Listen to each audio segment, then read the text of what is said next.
Welcome, everyone. Welcome in from the cold. It's time to get started, and just some announcements. I'm Bill Saunders. I'm a Senior Vice President and Senior Counsel at Americans United for Life, and we thank you all for coming. There'll be other people coming in as the day goes on. If you feel like you know, we know that people might have to come and go. We hope you can stay for this whole thing. But if you need to leave, we understand. There will not be a break. We had originally planned for a break, but we won't have one. So if you need to visit the facilities, feel free to do it. My role today is mainly going to be to kind of keep things flowing along and make some introductions. I do want to recognize, before we get started, one of our board members who's here, Donna Harrison, and is going to be a speaker. Thank you for coming. And you will enjoy hearing what Donna has to say. You'll learn a lot. Also, I want to mention for everybody, in case you didn't get this, you're not aware of this, we're having a reception tomorrow afternoon from 4 to 6 at the AUL office, which is just around the corner, 14th and G. It's 655 15th Street, but it's just around the corner. You're welcome to attend a reception we're having honoring Advocates for Life, which is our law student chapters. So, with no further ado, I'll move on now. Again, this conference is the future of Roe, women, health, and law in the Obama era, and we'll have a number of speakers you will be interested to hear from various perspectives, medical, legal, political. Our first speaker, and to set the stage for us, is our President and CEO at Americans United for Life, Charmaine Yost. You probably all know her. She's a leading thinker and innovator in the pro-life movement. She received her Ph.D. in politics from the University of Virginia, and she's a frequent spokesperson on pro-life issues. You probably saw her on PBS this week. So no further ado, I'll turn it over to Charmaine. Thank you, Bill. The challenge with being the moderator for a day like this is that you yourself don't get introduced, and I would just like to thank Bill for doing this for us today. We are so fortunate as a pro-life movement to have someone with Bill's distinguished credentials, having graduated from Harvard Law School and then dedicating his entire career to defending the most defenseless. We are very, very grateful for your service to the movement, Bill.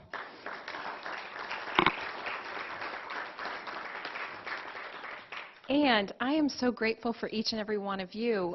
We woke up this morning, and I don't know why I thought that pro-lifers wouldn't be hardy enough to brave through the snow, but I am so glad to see each and every one of you, and I'm excited about this day.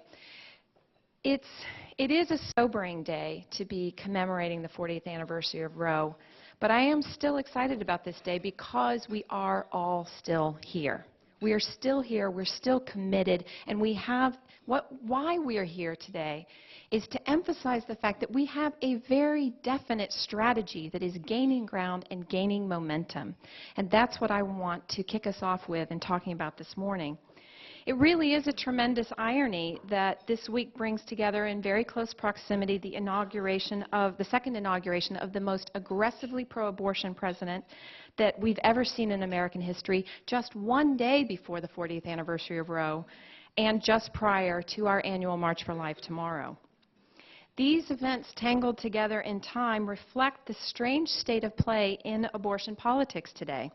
While the abortion rights side has been tallying up on the ledger the marquee victories, the presidency and the Senate in November, the pro-life movement, we have been developing enough momentum under the radar to make our antagonists definitely queasy.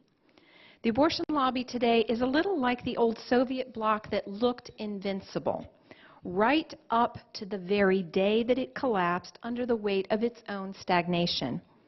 The old guard of the Kremlin were on the wrong side of history, the wrong side of science, and the truth in very much the same way that big abortion is today. Cecile Richards, the very uber-glossy Manhattan-based president of the world's largest abortion provider, Planned Parenthood, is admittedly considerably more stylish than Mikhail Gorbachev. We have to give her her due. But they do have in common a dependence on the power and money of the state to prop up their failed ideologies. While pro-lifers, we're still stinging from the loss of the presidency and, let's be honest, perhaps the Supreme Court as well. Savvy observers who are looking at the bigger picture resemble weathermen standing on a calm beach warning of a hurricane building offshore. We really won't see much of anything happen at the national level in the next several years, although we will try. There is a rising tide of pro-life legislation passing at the state level that is dramatically changing the contours of abortion policy in this country.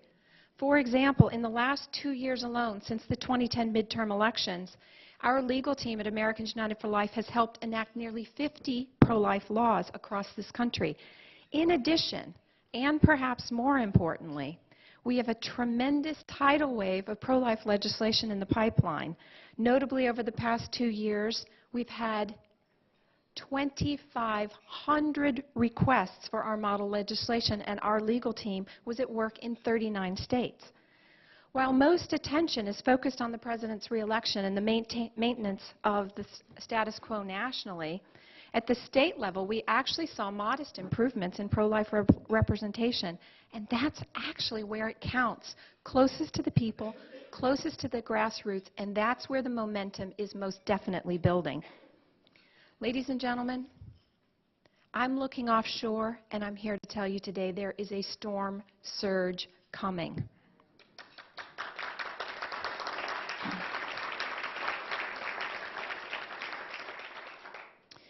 Even pro-abortion activists see the wind picking up. In many ways, we see signs that the abortion activists understand even better than we do how much they're losing ground. Witness, for example, the recent resignation of Nancy Keenan, the now former president of NARAL Pro-Choice America, the organization formerly known as the National Abortion Rights Action League. She stepped down acknowledging that the pro-life movement has real dynamism and strength among young people. Newsweek did an interview with her, and in it, Nancy referenced the March for Life, and here's what Newsweek said. This past January, when Keenan's train pulled into Washington's Union Station, a few blocks from the Capitol, she was greeted by a swarm of anti-abortion rights activists. It was the 37th annual March for Life, organized every year on January 22nd, the anniversary of Roe. Quote, "I just thought, my gosh, they are so young," Keenan recalled. "There are so many of them, and they are so young."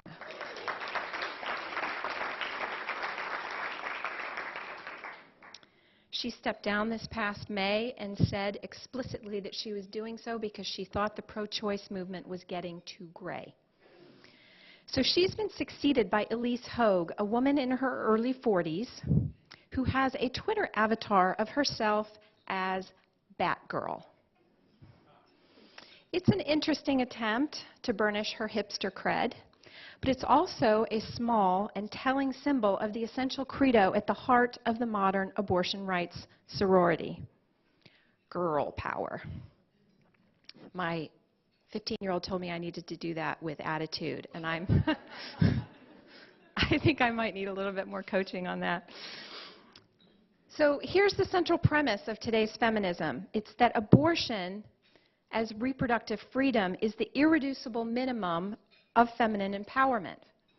A leader of the third wave of feminism, who I had an opportunity to debate about 20 years ago, Rebecca Walker, who's the daughter of Alice Walker, the author of The Color Purple, wrote an essay some years ago in Harper's Magazine addressing her comments to younger women and outlining the feminist conception of reproductive rights as power.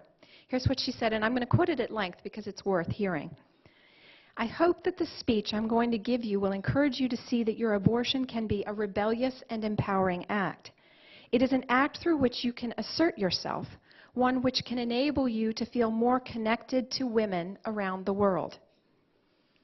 It is a surgical operation with a mission. My hope is that after your abortion, you will commit some part of your life to making sure that others are able to claim their own rights. By doing this, you will use your abortion to connect with women everywhere. You will connect your very special person with the very important political, and you will begin to know your own power. See, most Americans don't understand that the rationale for abortion rights has subtly but very significantly shifted over time.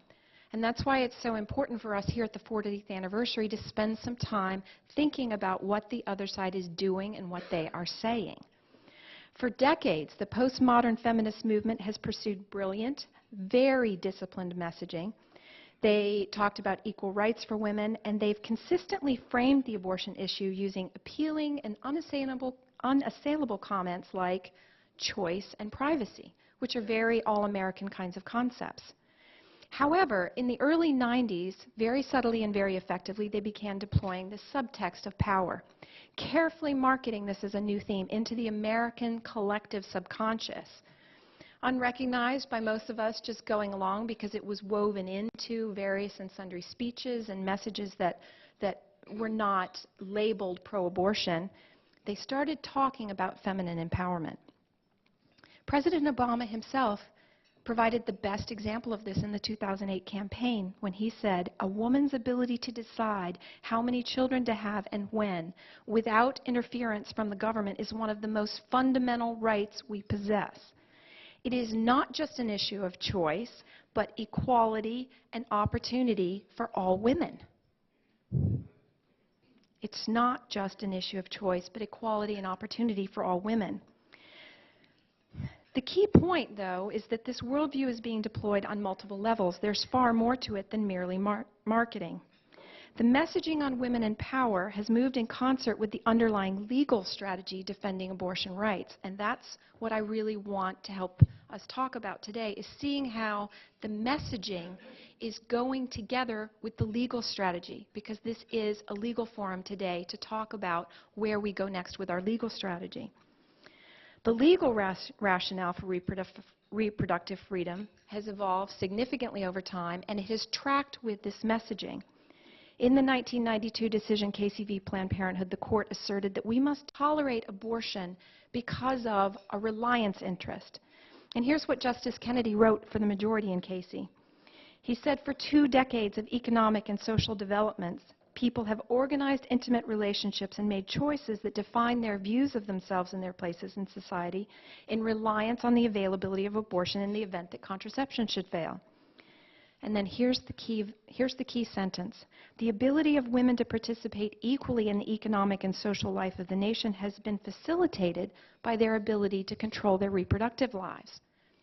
This notion that women must have access to abortion has come to permeate feminist thought.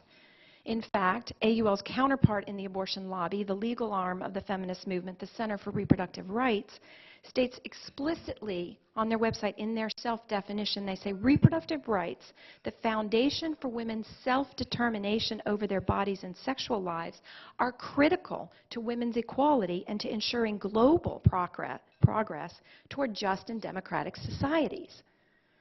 So take a moment there and let's process the fact that they're going from the individual woman and her democratic rights to a just and global society. That's a very significant layering of messages.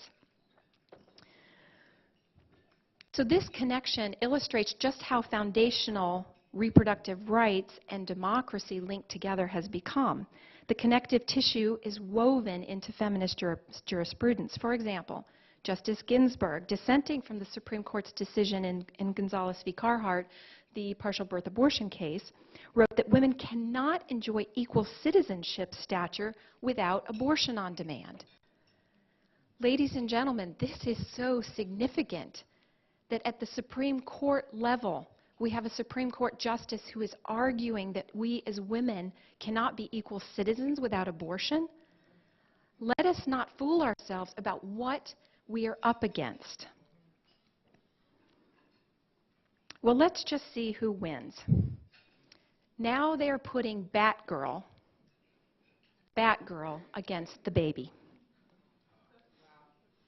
That's what it comes down to. It's Batgirl against the baby.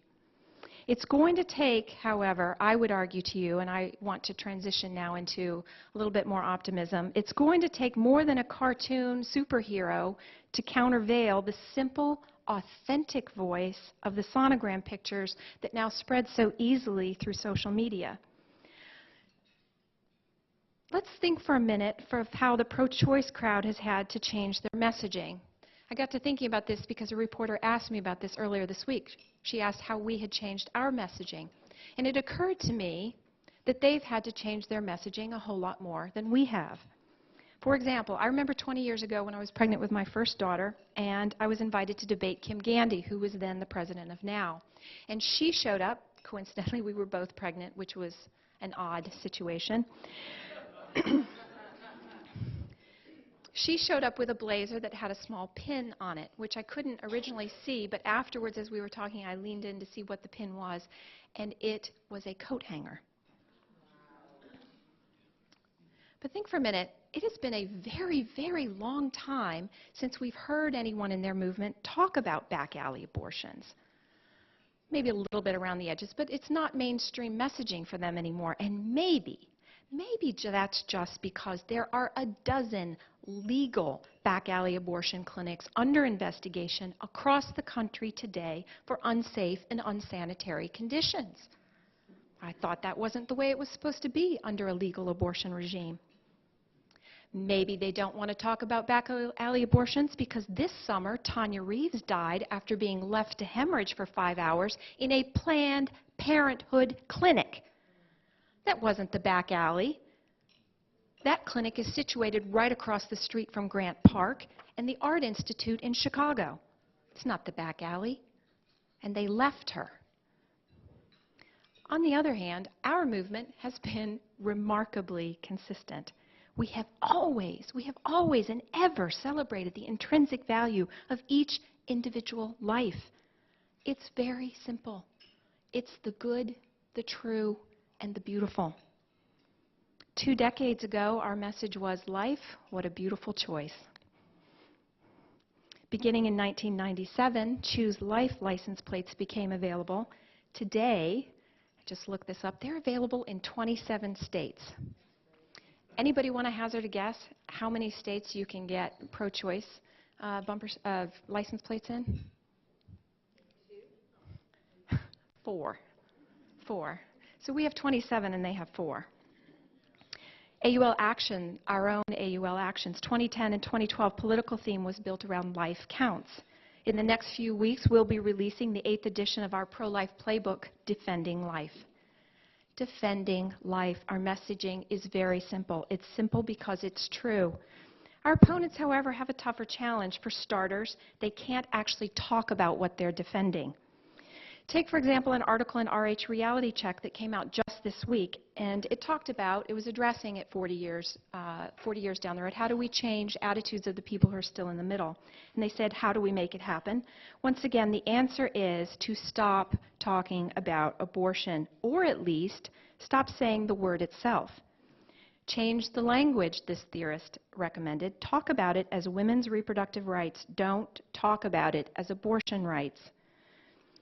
So NARAL, I was very specific at the beginning of this talk by drawing out their name and how it has changed over time, because in 2003 they airbrushed abortion out of their name, and now they have this odd situation of going by an acronym. However, now, only a short decade later, in 2013, Planned Parenthood started the year by announcing that they are moving away from the choice rubric.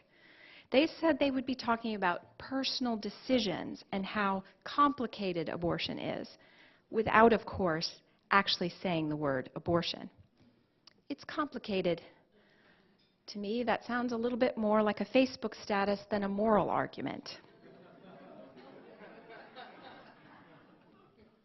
But it certainly does reflect reality for them. This is a reality they've been grappling with for a while. Going back to 1995, the feminist theorist Naomi Wolf wrote in The New Republic, "We need to contextualize the fight to defend abortion rights within a moral framework that admits that the death of a fetus is a real death." So what will it be? And this is Naomi speaking, not me. So what will it be? Wanted fetuses are charming, complex, REM dreaming little beings whose profile on the sonogram looks just like daddy, but unwanted ones are mere uterine material. That is complicated indeed. So now they don't talk about coat hangers. They are shifting to angel's wings as an alternative symbol. One website has a headline, "Find your own spirit image to help heal the abortion experience. Put an angel or a fairy on your personal altar or sacred space and use it to remind you of the sad but sometimes necessary sacrifice of abortion." Jennifer Baumgardner, who's a somewhat well-known in abortion circles author of Abortion and Life, asks, but note she does not answer her own question, what do you do if a patient wants to baptize the remains? Yes, that is complicated. So this week, Salon had an article that is taking the internet by storm. Mary Beth Williams asks defiantly and breezily, so what if abortion ends life? So what? That's her thesis. And this is her. Here's the complicated, see, they are nothing if not consistent. Here's the complicated reality in which we live. All life is not equal. That's a difficult thing for liberals like me to talk about, lest we wind up looking like death panel loving, kill your grandma and your precious baby stormtroopers. It's complicated. So what's a girl to do? Or an abortion lobby, as the case may be, with all this complication? Williams, just like Jennifer Baumgardner, never does fully find a way to answer or even finesse the question. In the end, she just callously admits it all comes down to brute power. And here I'm quoting her again. A fetus can be a human life without having the same rights as the woman in whose body it resides. She's the boss. Her life and what is right for her circumstances and her health should automatically trump the rights of the non-autonomous entity inside of her always. She's the boss. That's girl power, all right. We're moving from choice to it's complicated because the rhetorical dodge is not working for them anymore. The abortion lobby doesn't want to talk about abortion as choice because that implies that there might be a decision to weigh, a moral concern to consider and even agonize over. They want to exclusively shift to the language of health care so that abortion becomes routine, commonplace, and morally neutral like going to the dentist. Believe me, they've noticed all the women on the mall carrying the signs, "I regret my abortion." Choice is not working for them anymore. But here I want to pivot, and please pivot with me. The messaging goes along with their underlying agenda. We cannot become distracted by their language. The real move they are making is not merely a rhetorical one. Abortion activists are actively and brazenly pivoting from choice to coercion. When viewed through the lens of public policy, instead of private decisions, choice, you see, encompasses individual liberty and a freedom to dissent. Privacy has long since vanished in the context of abortion policy. The abortion statists believe the procedure should permeate the public sphere and the public square. They want abortion defined as fundamental health care for women, and they want every American to pay for it. They want every American to participate. They do not believe an individual should have a choice whether to participate in abortion. They plan to force every American, regardless of their personal beliefs and values, to participate in abortion as part of the everyday fabric of our culture through tax subsidies and occupational mandates. What they could not win through choice, they intend to impose through coercion. In response, what do we see at Americans United for Life? The number one piece of model legislation The number one piece of model legislation that we are getting requests for is the one that assists in defunding the abortion industry. People are not happy about being coerced into paying for abortion. Following closely right after that is our model that reinforces rights of conscience. Even Time magazine. Let's pick up the theme of the fact that some of us today, as we're facing the 40th anniversary of the March for Life, some of us may be feeling discouraged. And what I would say to you is the other side understands better than we do how we are succeeding. Be encouraged. Even Time magazine. I know that you all have seen this, but let's remember it. On January 14th, they put on their cover, "What choice?" What choice? And then they answered their own question. 40 years ago, abortion rights activists won an epic victory with Roe v. Wade. No need to deny that. But then they concluded they've been losing ever since. They've been losing ever since.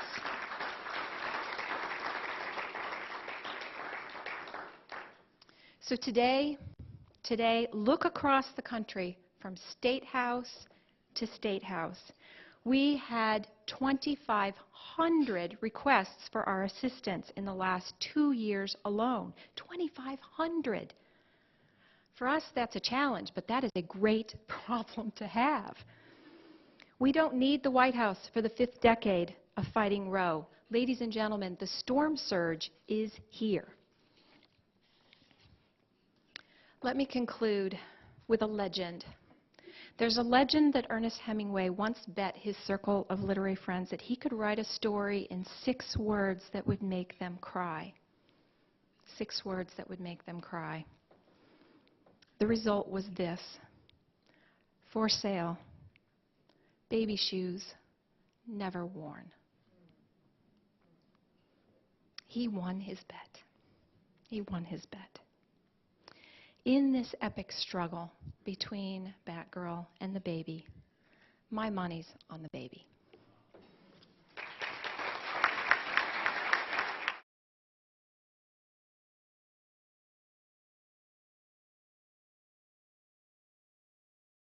I'm going to introduce Janine Maxon, who will introduce the panel. Janine is Vice President for External Affairs and Corporate Counsel at AUL. She graduated from Boston University's School of Law with honors and clerked for 2 Supreme Courts, Massachusetts and Missouri. Prior to coming to AUL, she was General Counsel at CareNet, the largest network of pregnancy resource centers in North America. Janine.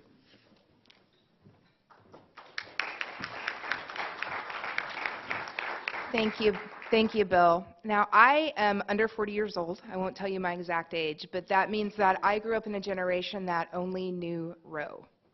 Now, that means not only am I missing a generation of colleagues and friends, but I also live in this generation that has been impacted by the negative effects of abortion.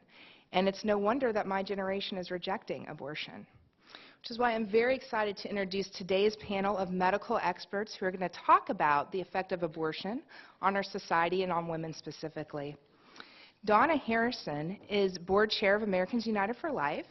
She's a medical doctor and a board-certified obstetrician and gynecologist, and is the director of research and public policy for the American Association of Pro-Life Obstetricians and Gynecologists, APLOG, one of the largest special interest groups within the American College of Obstetrics and Gynecology. She is also the immediate past president of APLOG and has served as chairman of APLOG subcommittee on APLOG subcommittee. She is also a chairman of the board of directors of Americans United for Life.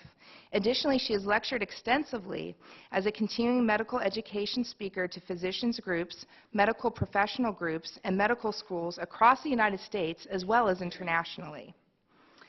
She has spoken before the FDA Reproductive Health Advisory Committees and has addressed numerous congressional subcommittees as well as presenting before the United Nations on the status of women. It's also my pleasure to introduce Dr. Monique Chereau. Dr. Chereau serves as an assistant professor of obstetrics and gynecology in the Department of Obstetrics, and she received her MD from Brown University and her MPH from Harvard University, and in 1991, her BA from Mount Holyoke College. She completed her residency from Yale University, and her research includes genetic risk factors for adverse pregnancy outcomes in long-term health, racial disparities in women's health, genetic risk factors for racial disparities, as well as health services research in women's health and women's veterans, health care, and health. She has published in several medical journals, including the Journal of Clinical Outcomes Management and the Federal Practitioner. And finally, Dr. Priscilla Coleman. Dr. Priscilla Coleman serves as a professor of human development and family studies at Bowling Green State University, receiving her MA from James Madison University and her PhD from West Virginia University. She has been widely published in several journals, including but not limited to the British Journal of Health Psychology, Psychology and Health, the Journal of Anxiety Disorders, Current Women's Health Reviews, Childhood, a Global Journal of Child Research, the Canadian Medical Association Journal, the Medical Science Monitor, American Journal of Obstetrics and Gynecology, Infant Mental Health Journal, and the Journal of Youth and Adolescence. And I'll also mention that Dr. Priscilla Coleman's research was instrumental in the amicus brief filed by Americans United for Life in the recent case in South Dakota that upheld the suicidal advisory for women in their informed consent law. Please welcome our panel of medical experts. I'm going to try not to make this too technical, but I do have a few slides that talk about physiology, so I want you to bear with me, and I'll try to make them as easy as possible. I'm going to start off talking about medical abortion because that's a place where, as Charmaine was talking about, a place where the strategy around abortion has changed.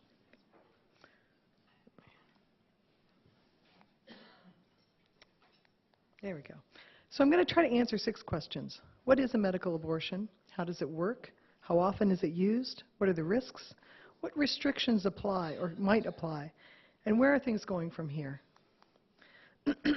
Medical abortion is the use of a chemical or a chemical regimen to kill the implanted embryo or fetus and cause the expulsion of the unborn child and placenta. When we talk about medical abortion can actually take place through all trimesters, according to medical definitions. But I'm going to focus mostly on what's used in the first trimester. And the most common regimens used in the first trimester are mifepristone, which is RU-486, and misoprostol, which is Cytotec, or a combination of methotrexate, which is a chemotherapy agent, and misoprostol. But there are other medical abortion regimens used, and there are other medical abortion regimens in development. This is a page from the latest WHO recommendations over the summer, this past year, 2012, and they're kind of shocking. What they're recommending is that mifepristone and misoprostol be used as a first-line abortion agent around the world, regardless of gestational age. So for pregnancies up to 9 weeks or 63 days, mifepristone and misoprostol, that is the first section up here. For pregnancies of gestational age after that, they're talking about mifepristone and misoprostol, but they require that to be administered in a healthcare facility because when you administer mifepristone and misoprostol in the second trimester, you have a huge incidence of major hemorrhage. So unlike the first trimester, where they're sort of saying you can give this and send the woman home and see her back in a month, second trimester is recognized as a very dangerous time to have a misoprostol and mifepristone abortion. And then for gestational age over 12 weeks, and we're talking all the way up through, they recommend repeated doses of vaginal misoprostol after a premedication with mifepristone. All right, why do I talk about that? I want you to understand the scope of where medical abortion is going worldwide. And I also want you to understand a little bit with this slide about how it works. So bear with me, and we'll talk through this slide. What we have is 2 menstrual cycles. This is a menstrual cycle without a pregnancy, and this is a menstrual cycle with a pregnancy. Okay? So what you see is that in the ovary, there's a place where an egg is forming, and then the egg is released. That's ovulation.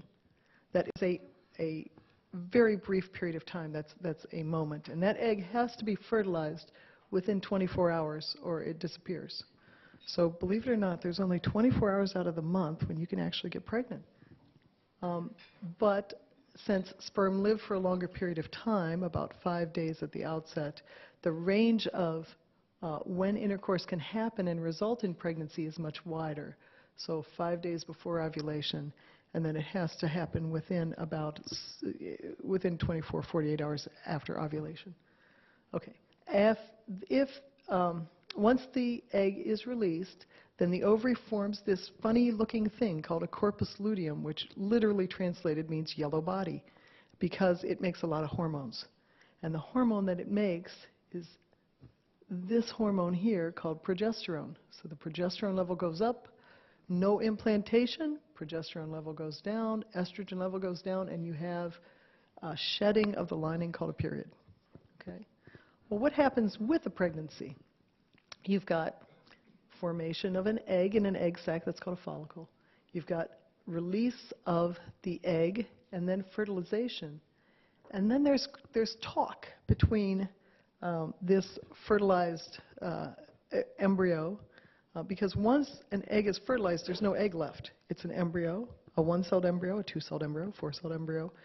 There's no fertilized egg implanting. Fertilized eggs don't implant. Fertilized eggs are embryos, and embryos implant.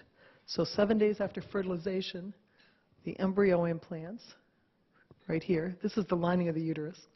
The embryo implants and then sends signals back to the ovary to make more and more progesterone. So what you see is the progesterone level goes up, like here, and then it goes way up, because progesterone means for gestation hormone. That's what progesterone means, okay? All right. So what you have when you look at the structure of progesterone, whoa, baby, what happened? There you go. When you look at the structure of progesterone up here, you're going to notice a little circle and a box, okay? This is normal progesterone, what's in your body. Now, let's look at mifepristone. You see the same sort of structure, but in the box, there's a different group, and in the circle, there's a different group. This change in the structure allows mifepristone to act like the wrong key in a lock. Now, if you've ever had I had a Honda once that my husband had a little different kind of a car, and I had a copy of his key, so I went out once to put it in the Honda, and I put it in, and it broke. Didn't turn the car on, couldn't get the key out. It was a mess. Anyway, it's the same sort of thing happening. What happens is the mifepristone goes the same place the progesterone is supposed to go, and progesterone is supposed to turn a key in a lock to cause the cells to change. The mifepristone blocks it.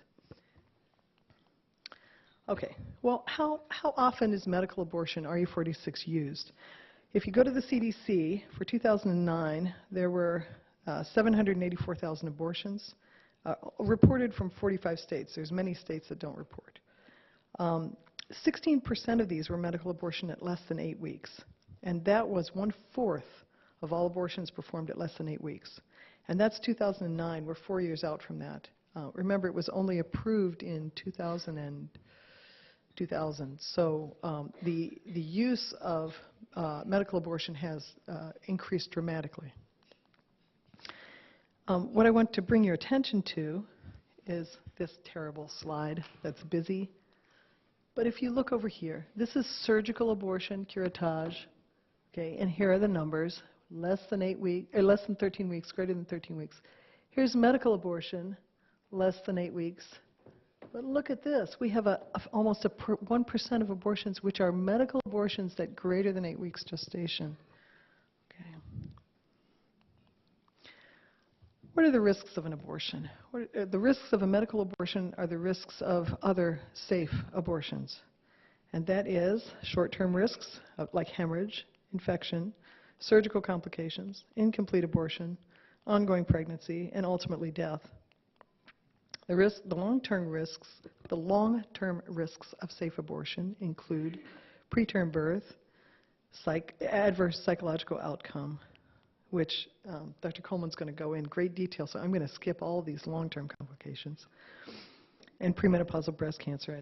And Dr. Shiro is also going to talk about the long-term complications. So I'm going to focus mostly on the short-term complications. There was an excellent article that came out of Finland looking at 42,000 women, and in Finland, this is all registry-based. They own your medical record. What they concluded was startling. The overall incidence of adverse events was fourfold higher in medical abortions compared with surgical abortions. Almost a fifth of patients who had a medical abortion had a complication. In surgical abortions, it was about 1 out of 20. The risk of hemorrhage, medical abortion, 15% versus 2% for surgical. Risk of incomplete abortion, 6.7% versus 1.6% for surgical. Risk of emergency surgery, 5.9% as opposed to 1.8% for surgical. Why is that important? Well, when you put your $20 a pop in for your Ella, and you take 3 of those trying to abort your pregnancy, who's going to manage your risk? Who's going to manage your complications? It's got horrendous implications for the future.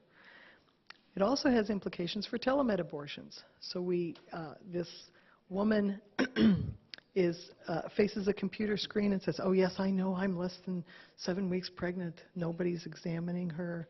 Nobody does an ultrasound maybe. And the doctor on the other end says, it sounds like I believe you, pushes a button and she gets her medicine. Who's going to manage these complications? Okay. So what are our restrictions on medical abortion? Well, the FDA had actually intended to put restrictions on, and that's why the FDA used Subpart H. Subpart H was designed to try to allow the FDA to have some post-marketing restrictions, but all of those post-marketing restrictions were skipped. They've all been flaunted. So the FDA is impotent. The FDA has RU46 under the risk evaluation and management system, listed since 2008, but nothing's been done. AUL has been instrumental in state regulations, trying to allow the state, which has the ability to regulate medicine, allowing the state legislature to decide how RU46 would be used and to restrict that to the FDA protocol. And that's been bitterly fought. And finally, what you have, and for all you lawyers here, I hope you talk to your malpractice buddies, because the final end would be tort malpractice law. There are a few malpractice cases. It's notoriously difficult to sue an abortionist, but it is one hope that there would be some check on this willy-nilly use of what is a very dangerous drug for women. Thank you.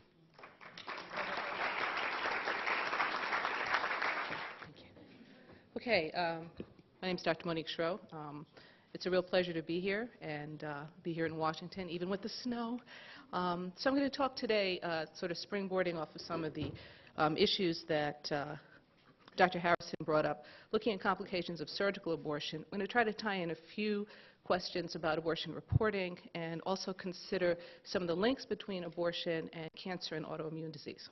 So we're going to review data on abortion incidence and complications, short and long-term complications, and to assess the relationship between abortion restrictions and abortion complications. Very interesting association.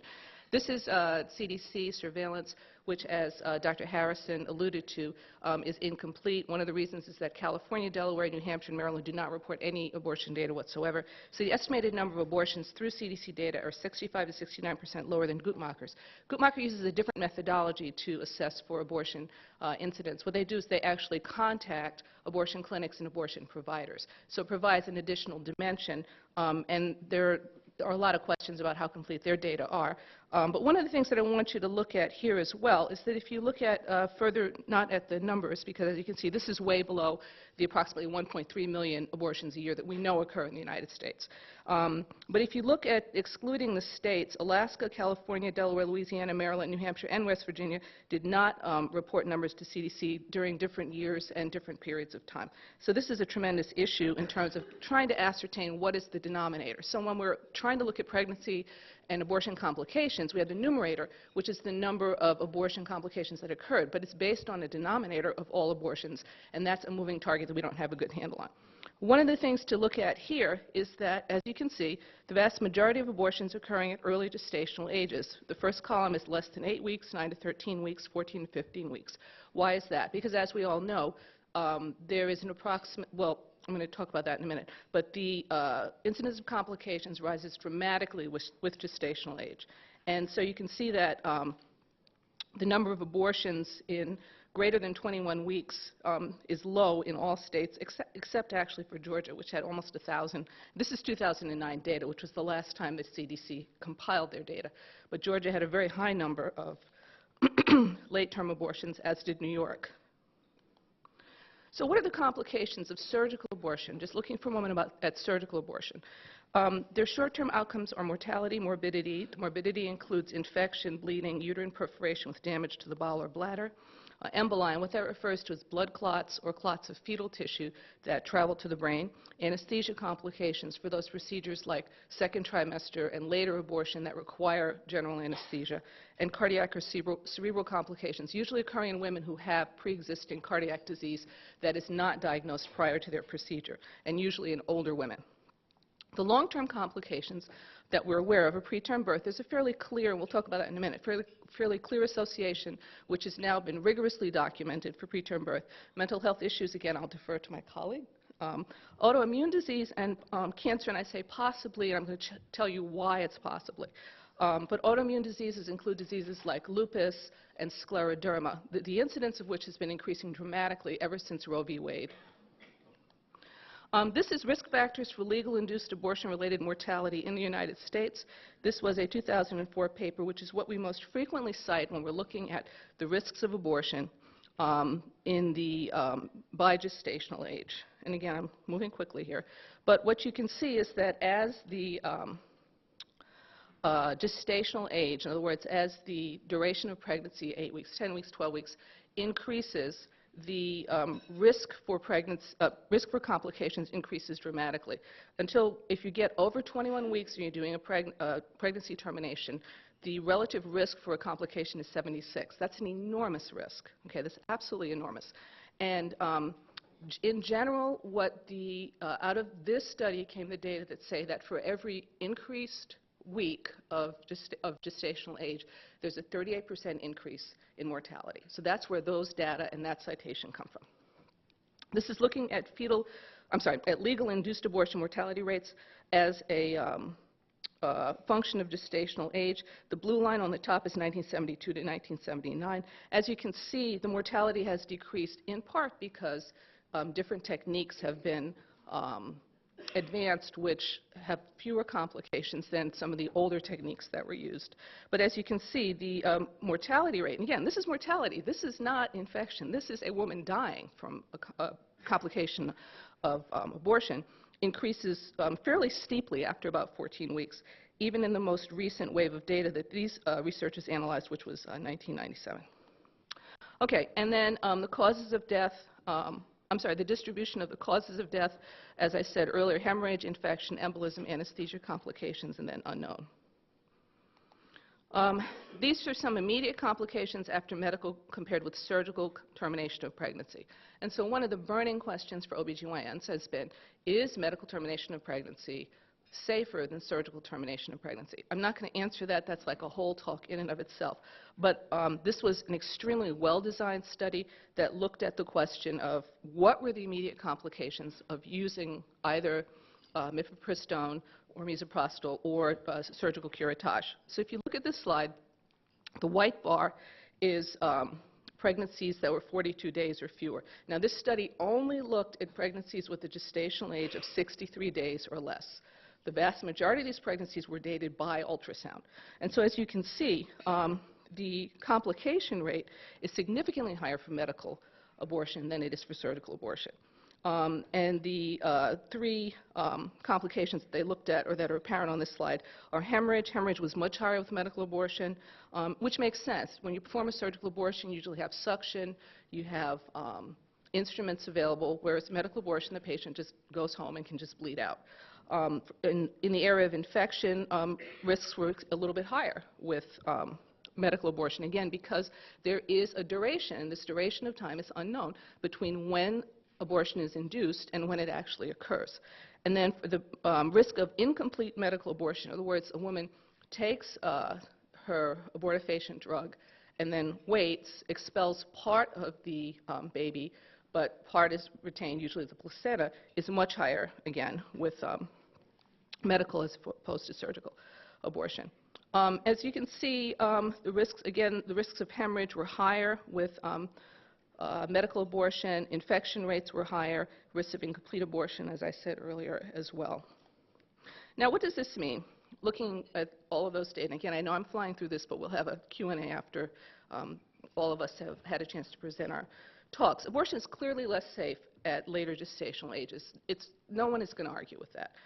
The other issue to keep in mind, and especially from a policy perspective and working at the state level and the clinic level, is that the characteristics of women seeking abortion at later gestational ages are different from those for women seeking abortion at earlier gestational ages. Women seeking abortion at later gestational ages tend to be poorer, tend to be more likely to be involved in violent relationships, tend to be more likely to be ethnic minorities, and tend to be more likely teenagers. With the teenagers, that brings up the question as to whether these pregnancies are the result of statutory rape. Very often a kid will hide her pregnancy as long as she possibly can. And so one major target for trying to reduce the incidence of later abortions is to try to focus on that particular aspect, because decreasing late abortions is key to reducing abortion-related mortality and morbidity. Now, what are some of the long-term complications of abortion? Bhattacharya in the 2012 study found that induced abortion in a first pregnancy increases the risk of preterm birth. Surgical, as opposed to medical abortion, increased the risk with a greater risk ratio, and that makes sense. When you perform a surgical abortion, you dilate the cervix, and there's mechanical damage to the cervix. If you look at their data, it shows that miscarriage was about equal to, miscarriage was slightly less likely to cause subsequent preterm birth than abortion was. This is another study looking at birth outcomes after induced abortion. This is an excellent study. One of the co-authors was Dr. Gisler, and this is based on registry-based data of first births in Finland. This must have been a very difficult study, statistically speaking, to do. Most of these abortions were surgical, which is very interesting because I would think that in the Scandinavian countries there would be a preference for medical abortion, but that was not the case.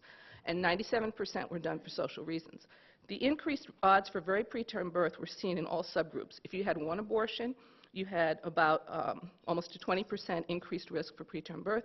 2 abortions, 1.5 times, and almost 3 times the risk, 2.78 after 3 abortions. If you had more than 3 abortions, in addition, you had an increased risk for preterm birth at less than 37 weeks and low birth weight. Now, I want to talk briefly about fetal microchimerism. This is a very geeky topic, but it's extremely fascinating. So what it is that it's the presence of fetal cells in the maternal blood and tissue after pregnancy. For example, I have a 16-year-old son. If you were to biopsy some of my tissues, you would find some of his fetal cells in my tissues, okay? And this, yeah, it is kind of cool. It's kind of weird, but it's also kind of cool, okay? And fetal microchimerism, you can detect it in blood within the first 40 days post-pregnancy. But within tissue, fetal cells tend to live for very, very long periods of time, 30 to 40 years. And the presence of fetal cells in maternal tissue is associated with autoimmune disease such as lupus and scleroderma and with cancer. This is a very geeky slide, I'll admit it. But what this is looking at is the likelihood of fetal microchimerism, the likelihood that you would have fetal cells in your tissue post-abortion, post-miscarriage.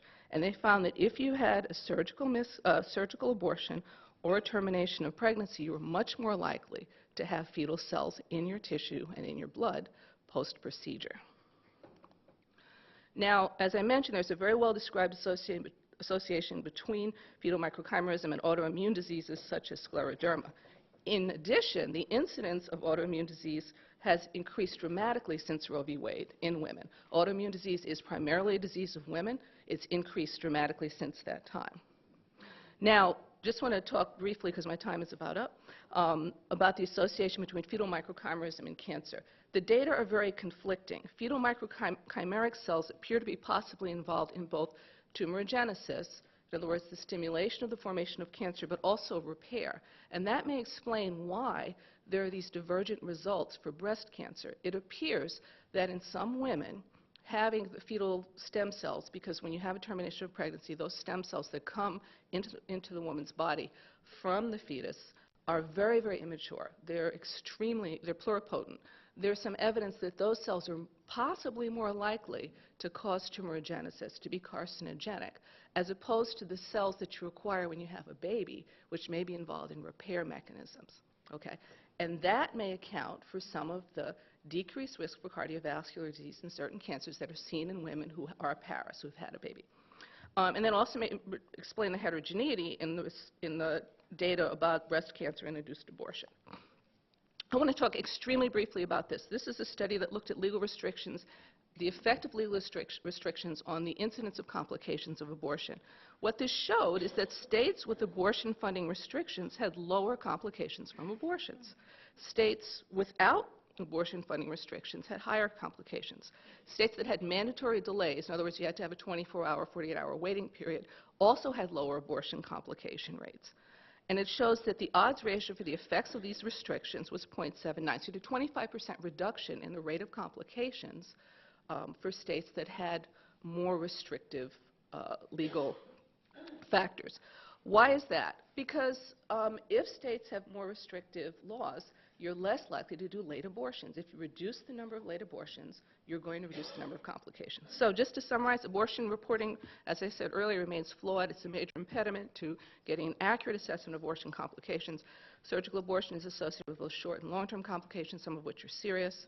And improved abortion reporting, appropriate informed consent, public information regarding abortion complications, and legal restrictions could help reduce abortion rates. Thank you. Hi, it's a pleasure to be here. My name is Priscilla Coleman. I'm not sure what I have to do to get this. Okay. Great. Just want to test it for a second. To advance. What's that? Oh, okay. Okay. All right, can I get rid of that? All right. Well, it's a pleasure to be here, and I am going to be talking about the psychological problems associated with abortion from the peer-reviewed literature. And like Monique, I love data, but I also like pretty pictures, so I tried to make it a little interesting that way. The two general areas that I'll address are what are the characteristics and situations that put women at most risk for mental health problems following abortion, and then I'll also look at some of the common negative post-abortion mental health problems from the literature.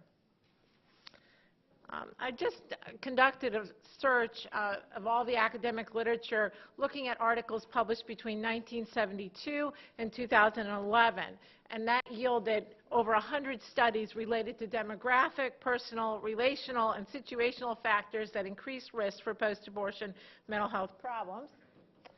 So what are these factors that seem to be most prevalent in the literature? We're going to review them briefly. And this information was really helpful recently in my work with South Dakota with their newer bill. So that was the impetus for doing this extensive study, but now we have this information that can be shared widely.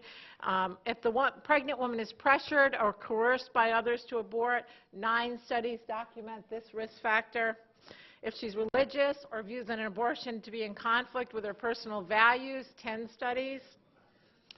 The pregnant woman was ambivalent about the abortion, experienced decision difficulty, and or had a high degree of decisional distress. 21 studies document that risk factor. If she was committed to the pregnancy or she preferred to carry the child to term, 7 studies. Belief that abortion terminates the life of a human being and or the woman experienced some bonding to the fetus, 6 studies. And it's interesting because the data indicate that about 50% of women who undergo an abortion actually believe that they are terminating a human life. But often psychologically it becomes a situation where they feel like it's my life versus this child's life, and so it's almost like a self-defense reaction. Also, you may not think that women would bond to a fetus that they're planning to abort, but there are some studies out of Australia that have shown that very early bonding does occur with many women. If she had pre-abortion mental health or psychiatric problems, 31 studies. The other side is always eager to say that it is only these women who have prior psych histories who are vulnerable and most likely to be harmed or upset after an abortion. But the newer studies that are out there, and I will talk about the strengths of the newer studies, many of them we've controlled, other researchers have controlled for prior psych history. So although these are vulnerable women and they certainly need care, we have to realize that it's not just the psychologically vulnerable women who have pre-existing issues who are harmed by abortion. If the pregnant woman was an adolescent or a young adult, 15 studies. Oftentimes here it's not the person's own decision. It's a boyfriend, it's a parent, it's someone else. She was in a conflicted, unsupportive relationship with the father of the child, 24 studies. The pregnant woman experienced negative relationships with other people in her life, 28 studies. If she had character traits suggesting emotional immaturity, instability, or difficulties coping, 42 studies. Indicators of poor quality abortion care, so if the woman reported feeling misinformed or had inadequate counseling, negative perceptions of the staff, etc., 10 studies. Even abortion, I don't like to quote abortion providers, but even several abortion doctors agree on these risk factors. Back in 1995, almost 18 years ago, Baker stated, in the cases where women do react negatively after an abortion, there appear to be predisposing factors linked to those reactions. There's enough valid research from which we can attempt to assess a client's potential for negative reactions after abortion. And she stated that there are these factors that are predisposing: belief that abortion is murder, low self-esteem, ambivalence about the decision, intense guilt and shame about the procedure, perceived coercion, and commitment to the pregnancy. Even the American Psychological Association has acknowledged risk factors in the 2008 task force report, which I could talk to you for 5 hours about how problematic it was, but they at least acknowledge these risk factors. You can't deny them. The literature is just that strong. If the pregnancy is wanted or meaningful, if there's pressure from others, opposition to the abortion from partners, lack of social support, commitment to pregnancy, ambivalence, and low perceived ability to cope. So despite the availability of strong research documenting risk factors and professional awareness, abortion providers rarely, if ever, routinely screen for risk factors and counsel women at risk. So that's kind of the risk factor area. And then looking at psychological consequences, there is an abundant literature comprised of methodologically sophisticated studies from around the world that now indicates abortion significantly increases risk for the following mental health problems: depression, anxiety, substance abuse, suicidal thoughts, and behavior. And there are other outcomes that haven't been as extensively studied, like sleep disturbances, eating disorders, and some other problems as well. A minimum of 20% of women who abort suffer serious, prolonged negative psychological consequences. Abortion is further associated with a higher risk for negative psychological outcomes when compared to unintended pregnancy carried to term. There are at least 8 studies that have used unintended pregnancy as the comparison group. And the data indicate the risk for long-term psychological injury is considerably higher with abortion than with other forms of perinatal loss. So there are many strengths to the newer literature. Back in the 80s and 90s, we really didn't have a strong literature base, but we certainly do now. And the studies that are out there have larger samples, many that are nationally representative, controls for prior psychological history, and controls for personal and situational variables that are associated with the choice to abort.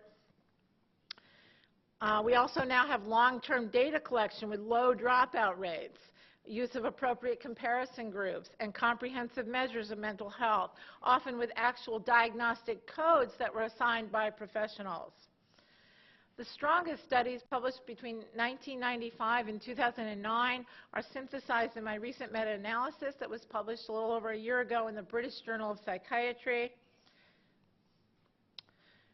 Just a little primer on what is a meta-analysis. By systematically combining the numerical results from many high-quality studies addressing the same basic question, and in this case the question is there an association between abortion and mental health? This yields very reliable results.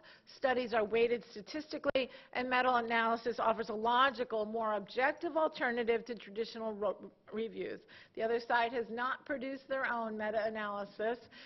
They do narrative reviews that are subject to a great deal of bias. So within my meta-analysis, I had strict criteria for which studies to include. I only included the larger studies with at least 100 participants, where there was use of comparison groups, no abortion, pregnancy delivered, or unintended pregnancy delivered, one or more mental health outcome variables in that set that I mentioned briefly before, because they have to have sufficient number of studies to put them into the meta-analysis, and then controls for variables associated with the choice to abort.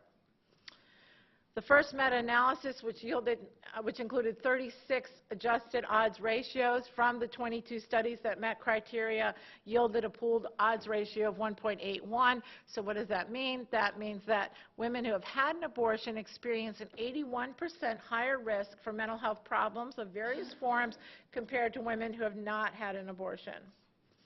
And here is the just one of the graphs from the meta-analysis, and I realize you can't see it from there very well, but you can see the pattern of data.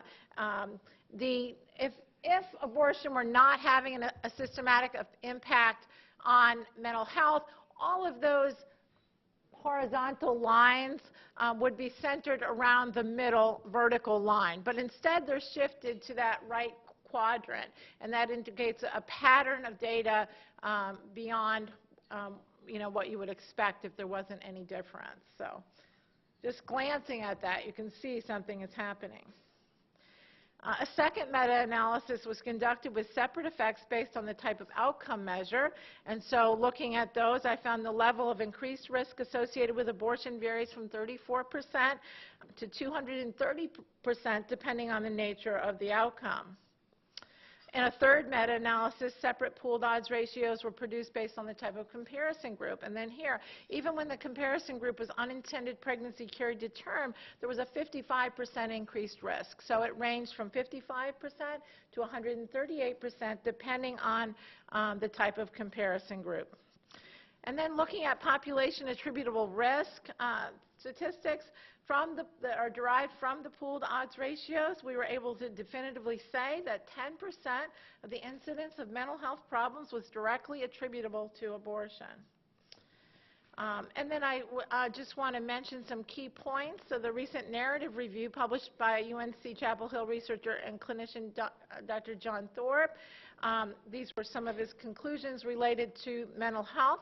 He covered, I really encourage you to read this. It's just published, and it really covers the gamut of physical and psychological problems. But in the psychological mental health area, he said that findings are mixed and subject to methodological shortcomings. Numerous studies from the vast literature do indicate harm associated with abortion, and he references over 100 studies in his review that are in the mental health area. He has over 300 references in that article. It was pretty impressive. And then he also said the 10% PAR from the Coleman meta-analysis underscores the need for continued research attention as women who abort experience, quote, a disproportionate share of mental health problems. There are studies with different conclusions, beginning with the APA report in 2008. There have been several narrative reviews on abortion and mental health suggesting that abortion is generally not associated with adverse mental health consequences. And I see that I don't have any time or much time. I have reviewed several of the existing studies, empirical studies and reviews, and they're available at the website for a new nonprofit that I recently founded, and Dr. Giroux is one of our affiliates. We have 10 MDs and PhDs from around the world. Our goal is to disseminate information and to foster more effective collaboration. So I have critiqued the APA review up there, and I was going to talk about the Royal College review, which the timing of it was very interesting, came out right soon after the meta-analysis, and the conclusions were very different from the meta-analysis, and I was going to point out here how terribly flawed it was.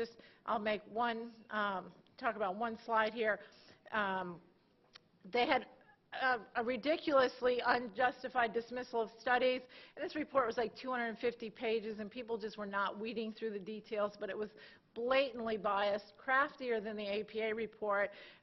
35 studies, most identifying mental health risks, were eliminated based on what they called no usable data. Well, what does that mean? They never told us what that meant.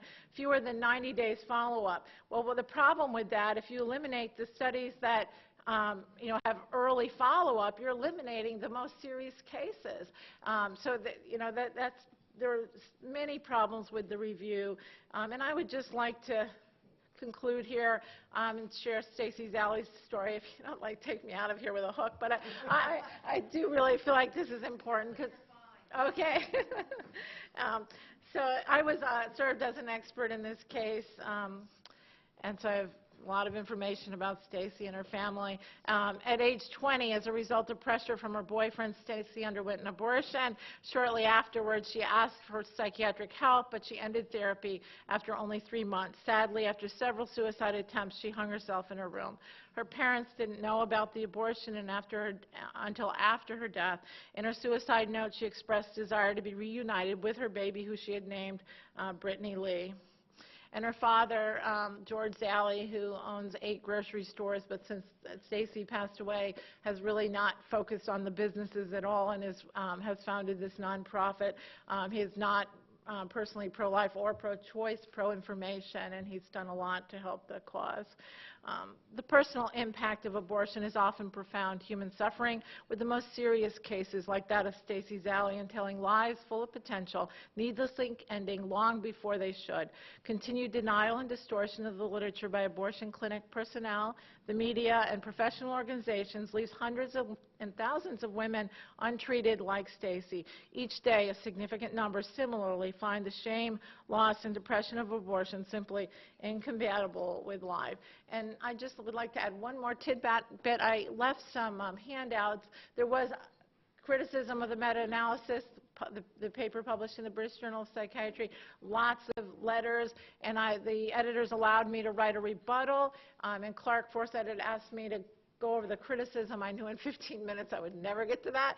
So I made copies of the letter, the rebuttal, and there are plenty of them back there. And I also had a 2-page data sheet, information sheet that is from the WeCare site that covers why this meta-analysis is important, and has some flyers related to WeCare as well. So thank you very much.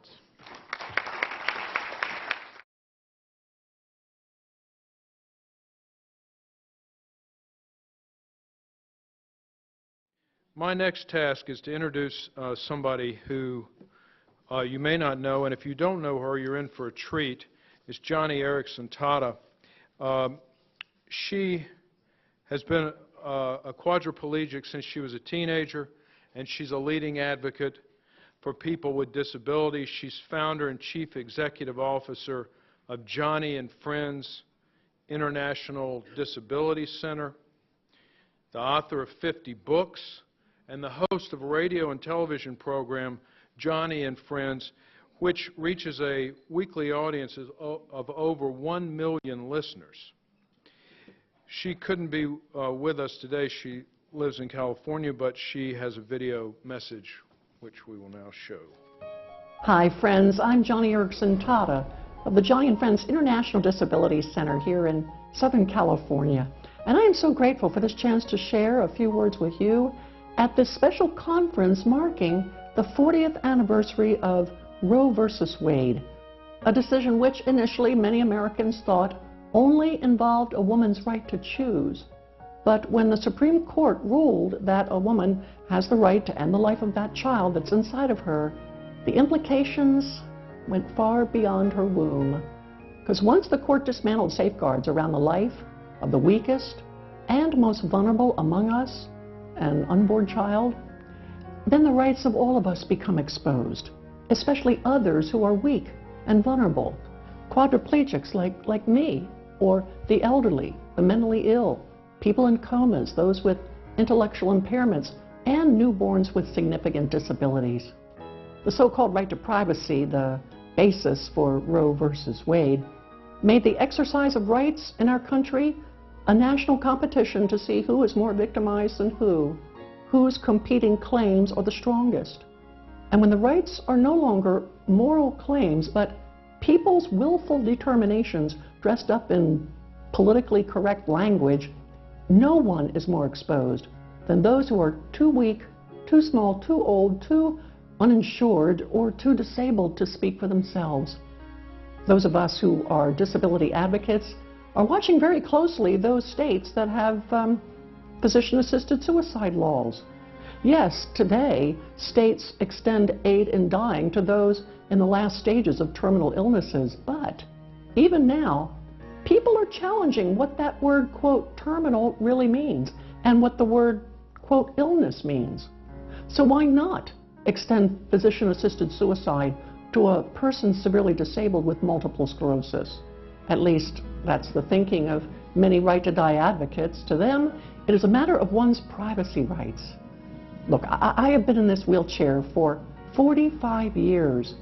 When I was a teenager, I broke my neck in a diving accident, which left me a quadriplegic. Oh, what a fateful dive that was. And my goodness, was I depressed. And I often wonder, looking back, I wonder what loopholes, what caveats that I might have found in those early years of my deep depression had there been death with dignity laws on the books. But my problem back then was not my quadriplegia, it was my depression, and that was successfully treated. The Roe versus Wade decision also began the slow erosion of the public consensus, which up until that time agreed that life is indeed sacred, that it's worth protecting, worth defending.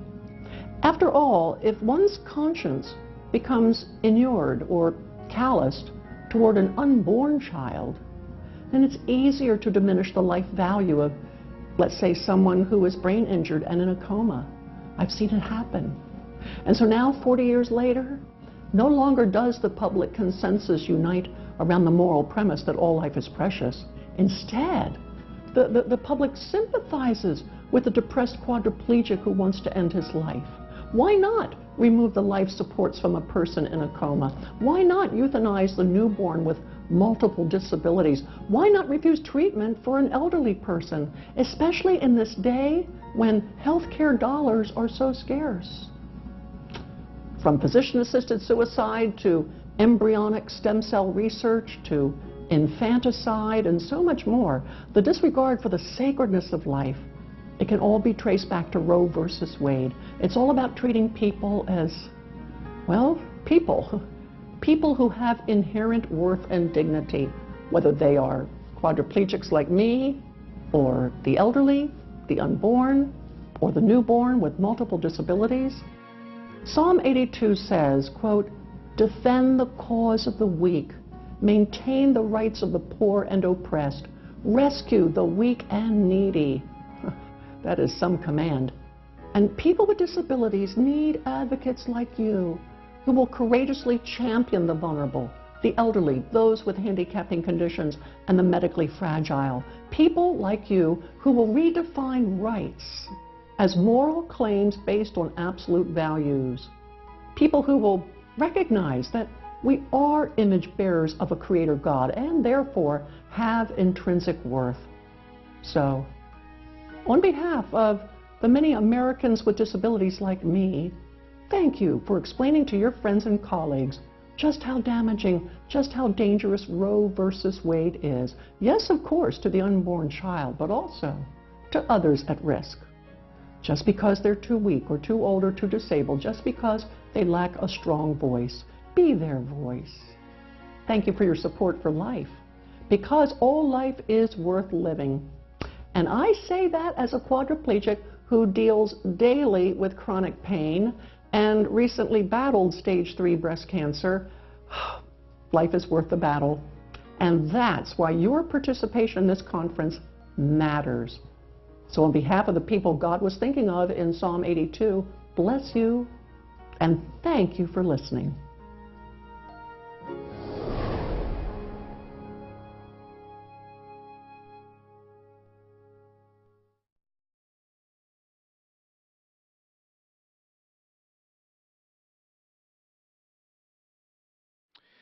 Our next, well, actually, before I introduce our next speaker, I do want to recognize that we have been joined by another board member, Ed Grant.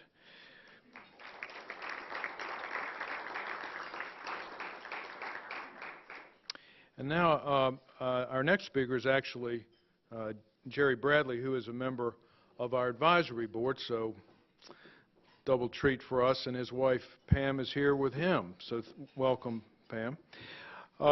Jerry Bradley is professor of law at the University of Notre Dame, where he teaches legal ethics and constitutional law, and along with John Finnis, directs the Natural Law Institute and co-edits the American Journal of Jurisprudence, which is an international forum for legal philosophy. He received his BA and JD from Cornell, summa cum laude from the law school. He practiced as a prosecutor in Manhattan, and if you know him, you know that was a good personality fit. And he taught law at the University of Illinois for many years before joining Notre Dame. He's published over 100 scholarly articles and reviews in several books. I've said this in front of his students, so I can say it in front of you. I think he's perhaps the best constitutional law scholar in the country. So, Jerry.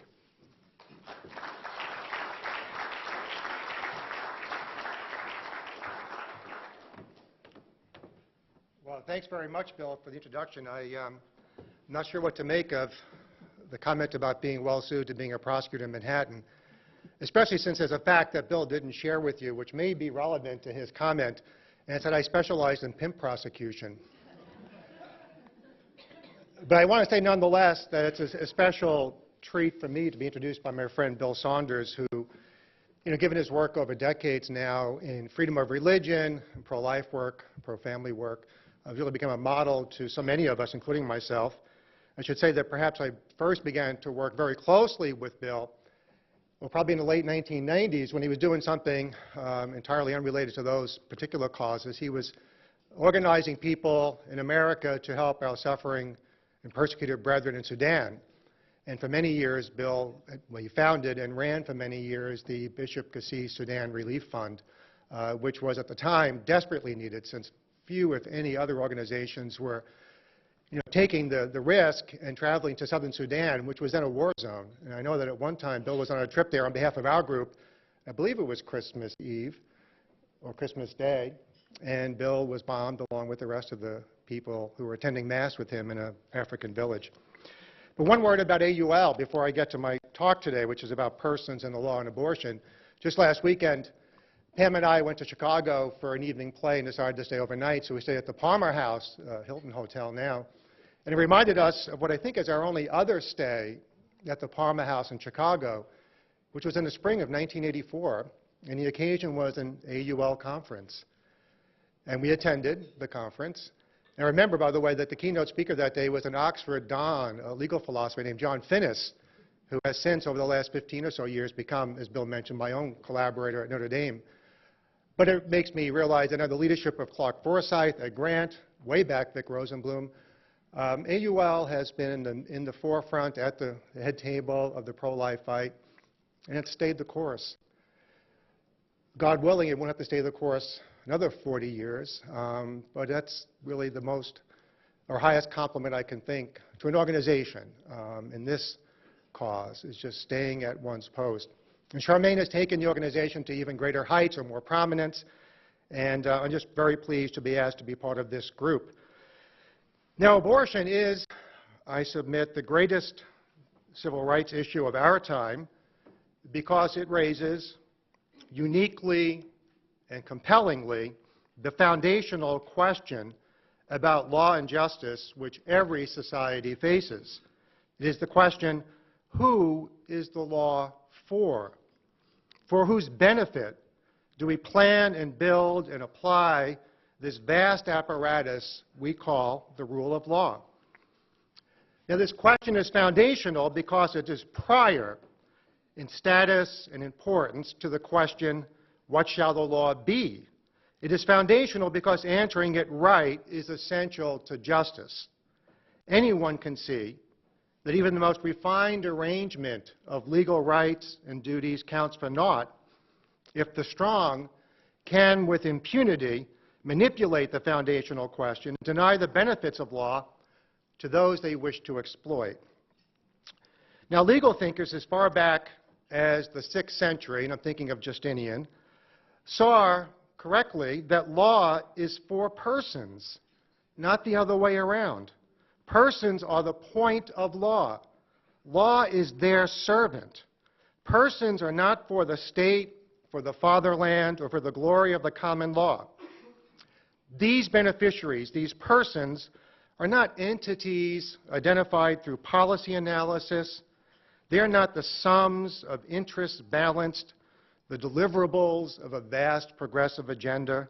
These older jurists saw, too, that the question of personhood could not be and was not an intra-systemic riddle solved by a feat of technical legal reasoning and answered with a legal fiction or a term of art, as if the law could be as impervious to the reality of persons as Chancery was to the reality of justice in the case of Jarndyce v. Jarndyce.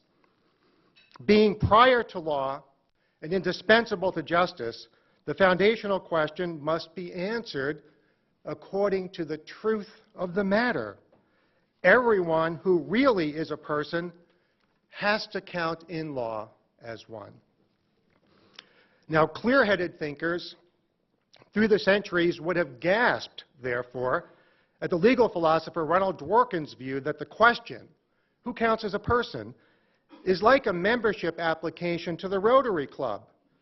Dworkin said, do those who already count want to open up the membership rolls, as if justice was not demanding anything of us. These thinkers would have been staggered by John Rawls's argument, Rawls, the leading political philosopher of the last 40 years, his argument that a just abortion policy for America is that policy which respects the rights of everyone who's party to the argument about abortion, their right to be heard respectfully.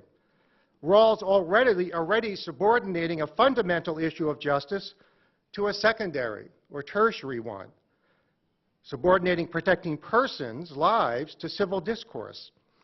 And these people, and we should too, naturally reject President Obama's message on last year's anniversary of Roe v. Wade, when President Obama said, we must continue our efforts to ensure that our daughters have the same rights, freedoms, and opportunities as our sons to fulfill their dreams. Now, the President spoke, utterly without irony, only, of course, about sons and daughters who survived the womb. Besides, no one's son has anything like the rights, freedoms, and opportunities of everyone's daughters when it comes to the life or death of their child in the womb. And Justinian, these thinkers going back to the 6th century, would have been horrified by the pettifoggery of the Roe Court, which set upon the foundational question about persons with the zeal of a clerk and with the charity of a highway robber. The Roe Court asked itself about constitutional persons, knowing that this was the foundational question, knowing that if the unborn counted as persons within the meaning of the 14th Amendment, the case for abortion would, this is the Roe Court's term, collapse. Well, Harry Blackmun and his confreres set about to resolve that through a feat of technical legal reasoning, impervious, and it would seem blithely indifferent to the truth of the matter about persons. This is the same court that seemed to rejoice. I take that back. It rejoiced and congratulated itself for not needing to resolve the difficult question of when life begins. This was a court that undertook to authorize the use of deadly force upon a class of beings, human beings, without ever concluding that the victims were not really persons. And note well, nowhere does the court in Roe, nor at any time since, has the Supreme Court said flatly, the unborn are not persons. The court tried, in other words, to suppress the foundational question, who counts as a person? as Dworkin, Rawls, Obama, and so many other people have tried to do. It's the great accomplishment of the pro-life movement, it's a great accomplishment especially of this organization, to have resisted this suppression, to have kept alive the spirit of justice, and to have promoted in season and out of season a willingness to face unafraid the demands of justice. The fruits of this effort, along with the revelations of neonatal and genetic science and some important legal successes, provide, in my judgment, a new opportunity now that is at hand to exploit a portentous, maybe fatal flaw in Roe versus Wade jerry-rigged legal edifice. This limitation arises in the heart of Roe, and it illumines the way to an eventual, hopefully soon, near, Supreme Court reconsideration of Roe on terms favorable to the pro-life cause. Now, the protagonist of this possibly epic Supreme Court reconsideration of Roe will not be a good Samaritan or heroic state official. He will be a bad man, one who has killed his own unborn son or daughter, a man like Scott Peterson, whose present address is death row, San Quentin prison. This protagonist's aim will not be the aim which has brought many thousands of people to D.C. to march tomorrow. This protagonist is no champion of human rights. He will simply want his conviction for what is generically called feticide reversed. But his constitutional arguments will nonetheless force the justices to confront, as they have never confronted before, the foundational question: who counts really as a person, the question they suppressed in 1973. Now, the protagonist could be Airman First Class Scott Boye, B-O-I-E. Boye married his girlfriend shortly after learning that she carried their child. But he was never happy about the pregnancy, and before long he asked his girlfriend, now wife, to have an abortion. When she refused, Boye bought some misoprostol, an abortifacient commonly used in lawful chemical abortions. He ground the drug into a powder and secretly put some of it into his wife's food and drink on 4 separate occasions. She soon miscarried. After admitting what he had done during a recently recorded, or I should say secretly recorded, phone conversation with his wife, he pleaded guilty under the federal Unborn Victims of Violence Act, pled guilty to the lesser offense of attempting to kill his child. It was a plea bargain. He was dishonorably discharged and sentenced to 10 years in prison. Or our protagonist might be Gerardo Flores. By the time his girlfriend, Erica Basaria, discovered that she was pregnant with their twins, it was too late. Her physician said that neither he nor any other local doctor could safely perform the abortion both she and Gerardo wanted. Now, Basaria testified at Flores' capital murder trial that she asked him repeatedly to help end the pregnancy by stepping on her abdomen. He did so repeatedly. She, that is Basaria, even supplemented Gerardo's efforts by striking herself in the stomach every day. Now, none of it worked, at least immediately, but she later delivered stillborn twins. Flores was convicted of murder and sentenced to life in prison. Basaria was not prosecuted. Now, 38 or so states have enacted what, again, I'll generically call feticide laws like these since 1973. This effort, which I'm eager and pleased to note, was spearheaded by AUL, or coordinated by AUL, and especially by its longtime leader, Clark Forsyth.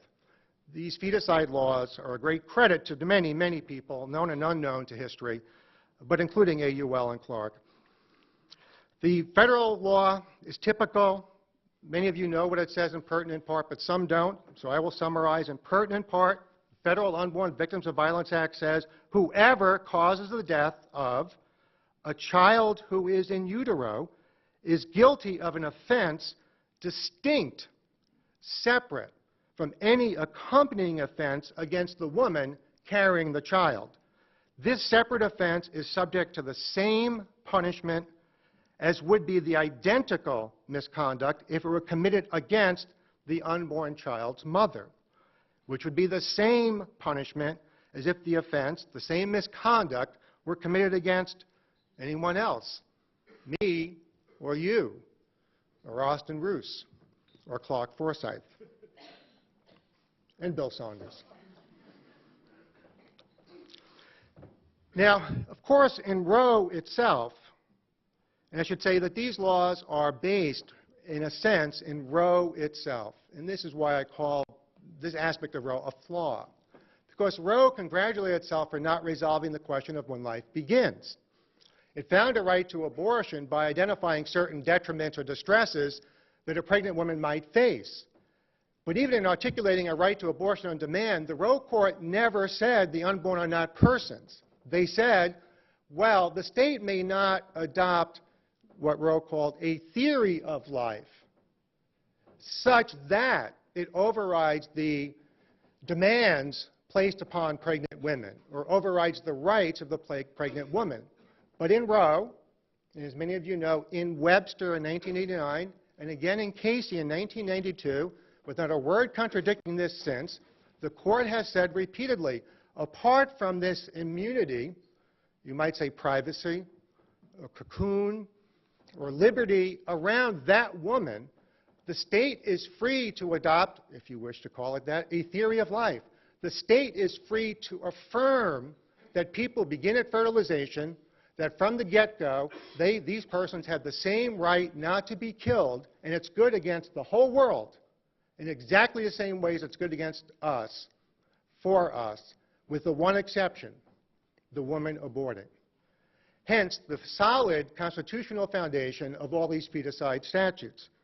And I submit it might be the undoing of Roe, because Airman Boy, Gerardo Flores, and the many other defendants convicted of feticide make an equal protection argument against their convictions, to overturn their convictions.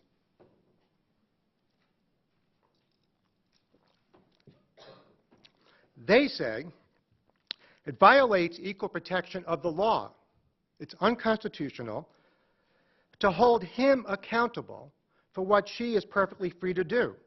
They say, in effect, but this is clearly what they're saying, I'm making the same choice, I have the same intention, commit the same act, cause the same harm, engage even in the same behavior, whether it's an abortifacient drug or stomping on somebody's stomach, and I can have the same motivation, and did, these men say.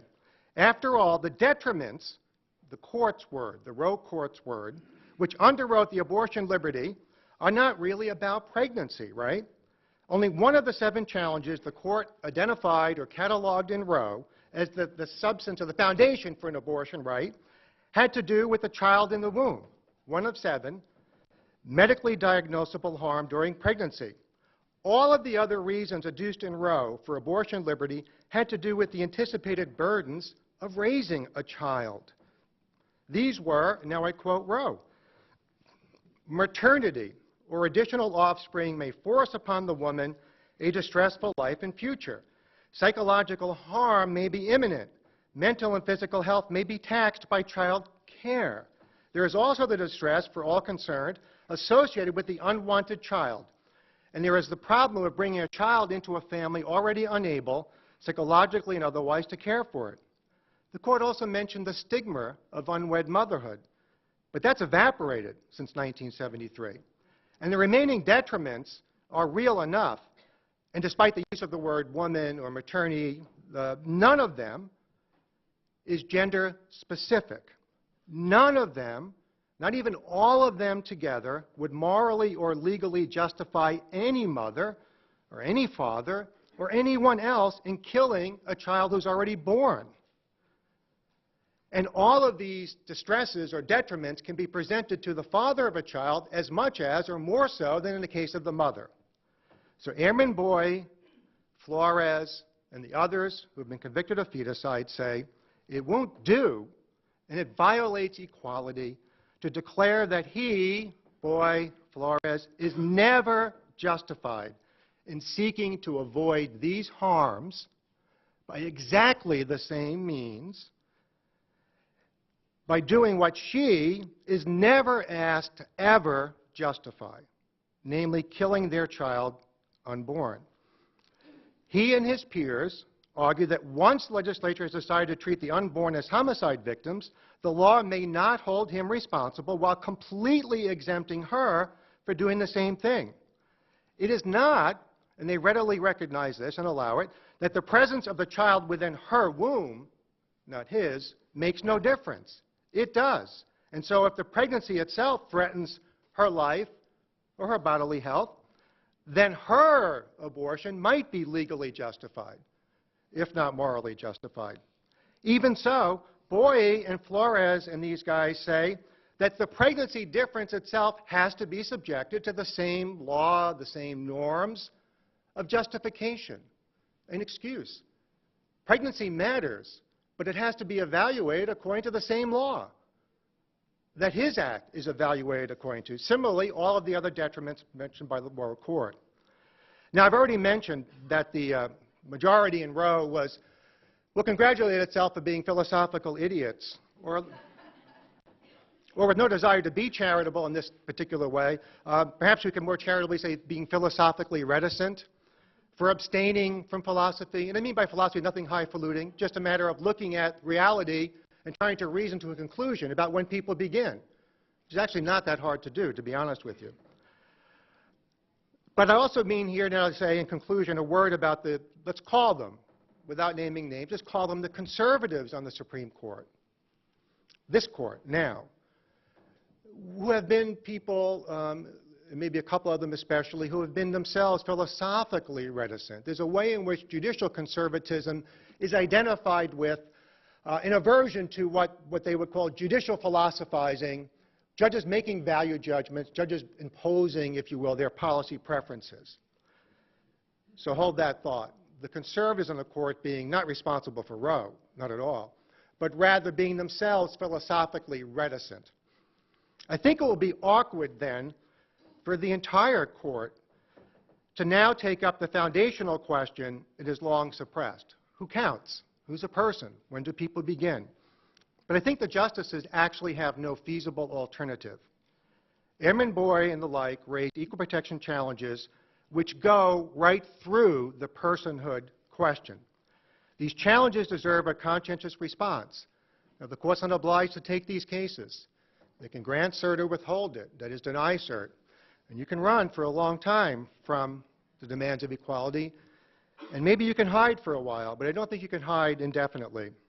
Now, it may be scarcely imaginable, I think it's almost unimaginable, that the court now would declare, for the first time, flatly, the unborn are not really persons. They're not human life deserving respect. In truth, people don't begin until birth. And that these judgments, people don't begin until birth, the unborn are not persons, they're conclusive upon state legislatures and Congress. I think it's almost unimaginable that the whole feticide regime and everything that goes into it, all of the recognition, all of the judgments, all of the science that have given rise to the feticide regime, recognizing that people begin at fertilization, the court just pushing all of that over, revolutionizing this part of the law, well, it's scarcely imaginable. I think it's scarcely imaginable that the court could escape the dilemma presented by these feticide defendants by declaring, for example, the Act of Congress, the Unborn Victims of Violence Act, unconstitutional. These are now permanent fixtures of our legal system. Sonograms, prenatal medical developments, DNA research, replenished common sense all show that these laws are well-founded. People do begin at fertilization. But to say scarcely imaginable is not to say quite unimaginable. And the pro-choice dogmatists on the court might yet cling tenaciously, that tenaciously, to abortion rights. They might venture into the philosophical deep and sweep away this latest threat to what they consider to be the non-negotiable demands of women's equality. So perhaps then the paradoxes of persons that I've described the ones raised by the feticide cases in light of Roe, have greater purchase upon the court's conservatives, upon those justices who recognize the injustice of abortion and who have long regarded Roe as an albatross around their necks and as a stain upon the court. Now, these men profess varying degrees of faithfulness to the original understanding of constitutional provisions, and I will simply state flatly and defend, next time Bill invites me to defend it, that there is no doubt that the plain meaning, original purpose, and original understanding of the word person in the 14th Amendment, where no state shall deny equal protection of the laws to any person, there's no doubt that word referred to the entire reality. That is, the meaning of the Constitution in that particular instance, person, is the same as the reality of the matter. But again, that's the original understanding, and I think in this case, the originalism of these justices should call them to make what they might call a value judgment. But they've shown little inclination so far to do that in this case. Of course, the position of the conservative justices is that the Constitution is silent about abortion. One state can have pro-choice laws, another state can have pro-life laws. It just says the Constitution has nothing to do with abortion. I think that view is mistaken. But their characteristic philosophical reticence is usually well-founded. Not this time. Usually is not always. And if not now, when? When would it be right for these justices to step up and take on this question, call it philosophical? For abortion is not only the great civil rights issue of our time, it is the greatest human rights tragedy in America's history. And it is so by far. 55 million dead since Roe and counting. That's 100 times more than all the Americans killed in battle during World War II. It is many millions more than all the Africans ever enslaved in America. And these 55 million were killed outright. They were killed before they could come to know a mother's love or a wonder at a sunset, before they could praise God, as even the slaves could and did.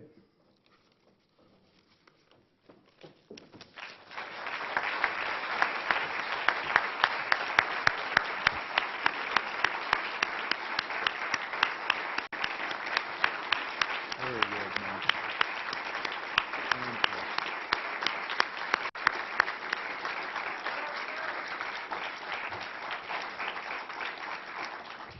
We have, I'm watching a clock. I think we have time for a couple of questions if somebody wants to ask one. Ed, go ahead. Professor, thanks. Professor, you've really touched on an issue that those of us who've been in the movement for a while know the struggles we've had over personhood. So I'm going to, since you mentioned me by name, please indulge me in the privilege of a multi-part question. Permission granted, Ed. Thank you. Is it possible, in your view, to enact, defend, philosophically, legally, laws that would restrict and even prohibit abortion without declaring the unborn to be persons or recognizing that under the 14th Amendment that they're considered to be persons, which I think is potentially a different issue. You could have legal personhood and then specifically what the 14th Amendment meant to cover, as you know, and I'm sure you've written about. So in other words, is that essential? I think there's a camp in the pro-life movement that has long said that declaration that the unborn are persons is not only necessary but is sufficient to resolve the whole issue. There's other camps that say it's not necessary and it wouldn't be sufficient, and that's been a tension within the legal side of the pro-life movement for quite a while. And then, of course, you know, what is it a legitimate? I think you're saying that it is a possible originalist understanding of the 14th Amendment that would include the unborn. Do you think that's the only legitimate reading of the 14th Amendment, or whether that's debatable? So I'm sorry for the multi-parts, but No. you've really raised issues at the heart of everything. Oh, and finally, a regime of abortion, a regime of laws against abortion, should they simply be fetal homicide laws that cover this situation, or do you think specific laws covering abortion would be necessary? Well, they're all, I mean, thank you for your questions, Ed. They're all good ones. Let me take a stab at responding to a couple of parts of what I think you said. One is that I, for the moment, eschew discussion of tactics and strategy. So I'm not suggesting that personhood amendments are the way to go. I think actually in this particular climate, given our political and legal culture, they're probably too provocative and too clumsy. The other thing I would say about personhood amendments, which I think most of you must know, but perhaps not all of you do, are simply flat-footed declarations. One was recently attempted in Oklahoma, there's been one in Mississippi, but they basically just say, as a state constitutional amendment, people begin at fertilization and have the rights of other people from that point forward. What I would say about those efforts, besides I think they're provocative and so far have not been as successful, is what do they do that feticide laws don't do? And that maybe is the heart of my response to your question is, well, do we have to declare them persons? What can you do? Well, what do the feticide laws do? Let's ask Scott Peterson next time we can ring him up on death row and say, when do you think the law of California has decided people begin, Scott? Or Airman Boy. Our law is chock full of declarations of when people begin.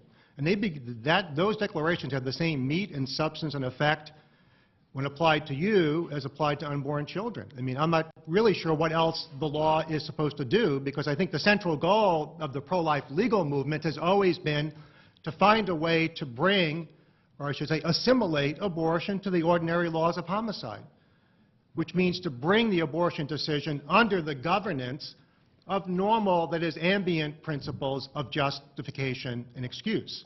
You wouldn't quite say that the aim of the pro-life legal movement has been to eliminate abortion. It would be good if that happened, but I think that the goal has been to treat it like another form of homicide. But that would include applying principles of justification and excuse. So for the life of the mother, sure, that would be at least legally justified, if not morally so. But I guess my point is, I'm not sure what else should be done to make that happen that's not happening with the feticide laws. Now, you've got now the arbitrary block of Roe. And for that reason, you have written into the federal feticide law, the Unborn Victims of Violence Act, you have an exemption or an immunity for the pregnant woman. But that now appears to be, what, more and more logically, and as a matter of justice and humanity, a derelict, an anomaly. And as one law professor who testified in favor, I think this would be 2004, of the Unborn Victims of Violence Act, I can remember very well what this particular law professor said, testifying in Congress. Well, if there's an anomaly in the law created by passing this Unborn Victims of Violence Act, it's an anomaly in Roe, not in this law. And I'm not really sure, in a way, I don't want to be heard to suggest implicitly, well, we've won. You know, the pro-life goal has been reached. We have justification principles clamped down in favor of the unborn, except for this huge exception, 1.3 million times a year.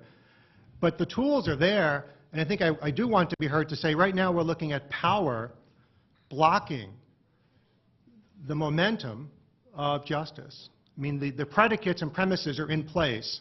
Now, power is in the way, and power is not to be trifled with, and it's no joke. But I think it's power at this point, just arbitrarily declaring, judges, justices, the president, this is what we're going to have here. And we're not going to argue with you anymore about persons. And of course, that's one of the great victories of the pro-life movement, really, is that they don't argue with us about who's a person anymore, right? When was the last time President Obama, just for example, among many others, took up that question in some kind of forum? Anybody else? Any other questions?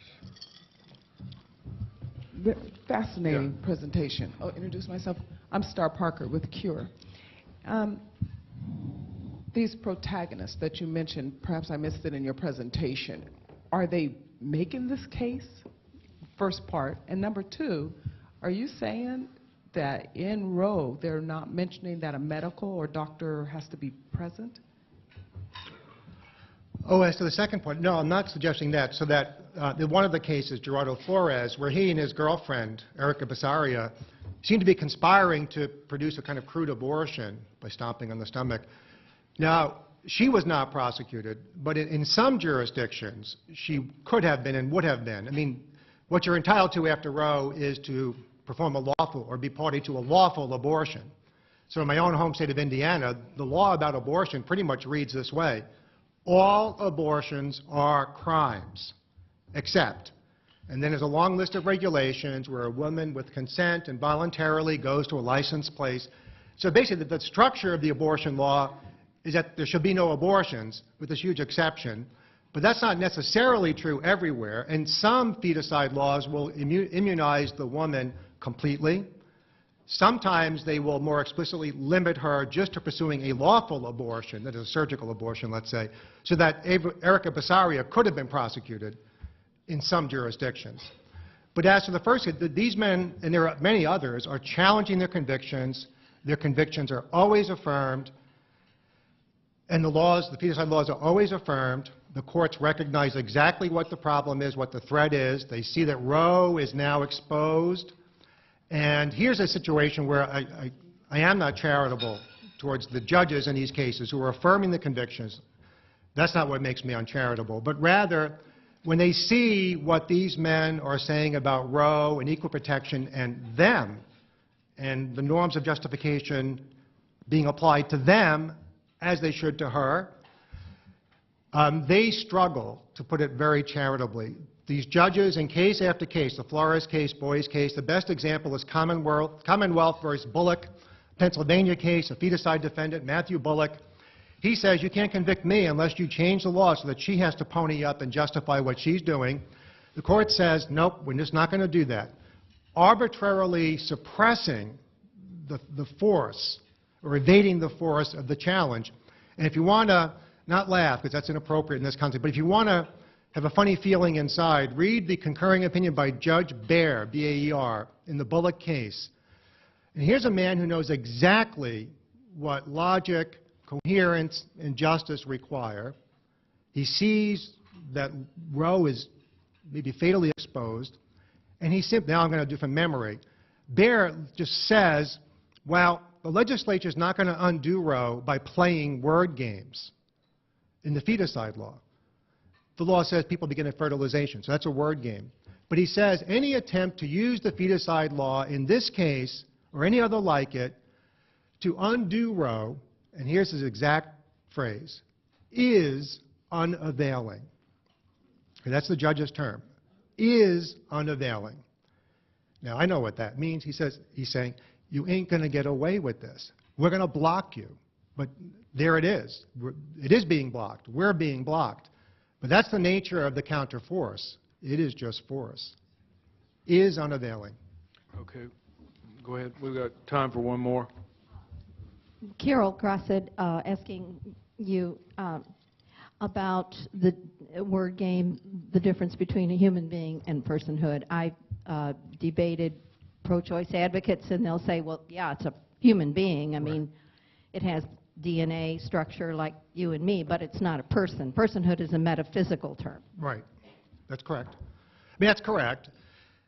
And sure, Roe, well, I don't know, Roe doesn't quite, well, leave aside whether Roe concedes it's a human being, but everybody now does, right? Everybody knows it's a human being. Left undisturbed and given a proper environment will become Ed Gaffney, for God's sake, the man next to you. But I mean, I suppose in effect, Roe did us a disservice, to say the least, by separating the human being from the person. And, you know, I've debated, maybe not as often as you have, but I've debated this issue. And the great problem in their position is to separate human beings and persons. And they want to say persons don't begin until much later than the human being begins. But they can't ever manage to do that and limit the collateral damage just to unborn people. Every time you make them identify, well, what is it besides the existence of the organism and the full DNA complement, we can see that the whole direction is to become like Ed Gaffney or Charmaine Yost. We can see all of that, and you agree with all of that. So what is it that's missing then that you say when it arrives changes the human being into the person? let's say, consciousness, sentience, the ability to have interests, to have projects. They have all sorts of possibilities, but they've never been able to establish that. They can't establish it convincingly for other reasons, but on a simple dialectical level, they can't avoid condemning some other folks, walking around folks, whether they're mentally debilitated, whether they're sleeping, if you talk about consciousness, whether they're like infants. The problem with all of their arguments is that they can't get what they want, which is basically unborn human beings are fair game, at least for their mothers. But everybody else, basically, well, it's business as usual. We're all fine. Well, given their unfortunate attempts to separate person from human being, they identify person with some, effectively, subset of all of us walking around. I think the thing to do is for all of us to maybe stop buying green bananas if they have their way. Okay, thank you, Jerry.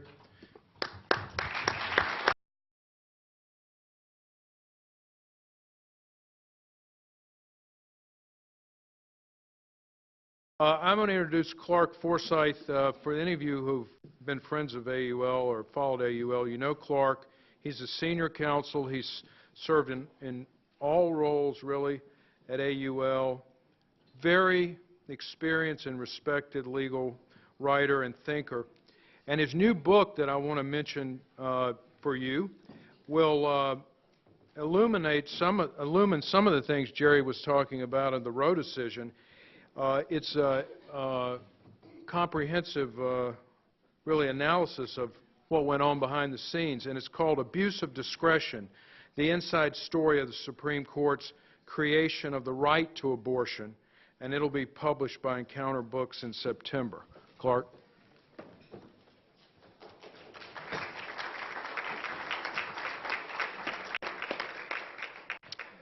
Thank you very much, Bill, and thank you all for being here for another distinguished panel. Their extended bios are in your materials, and I would encourage you to read them thoroughly. They're all very interesting. And I'll just give a few brief highlights before I give some introductory remarks. Dr.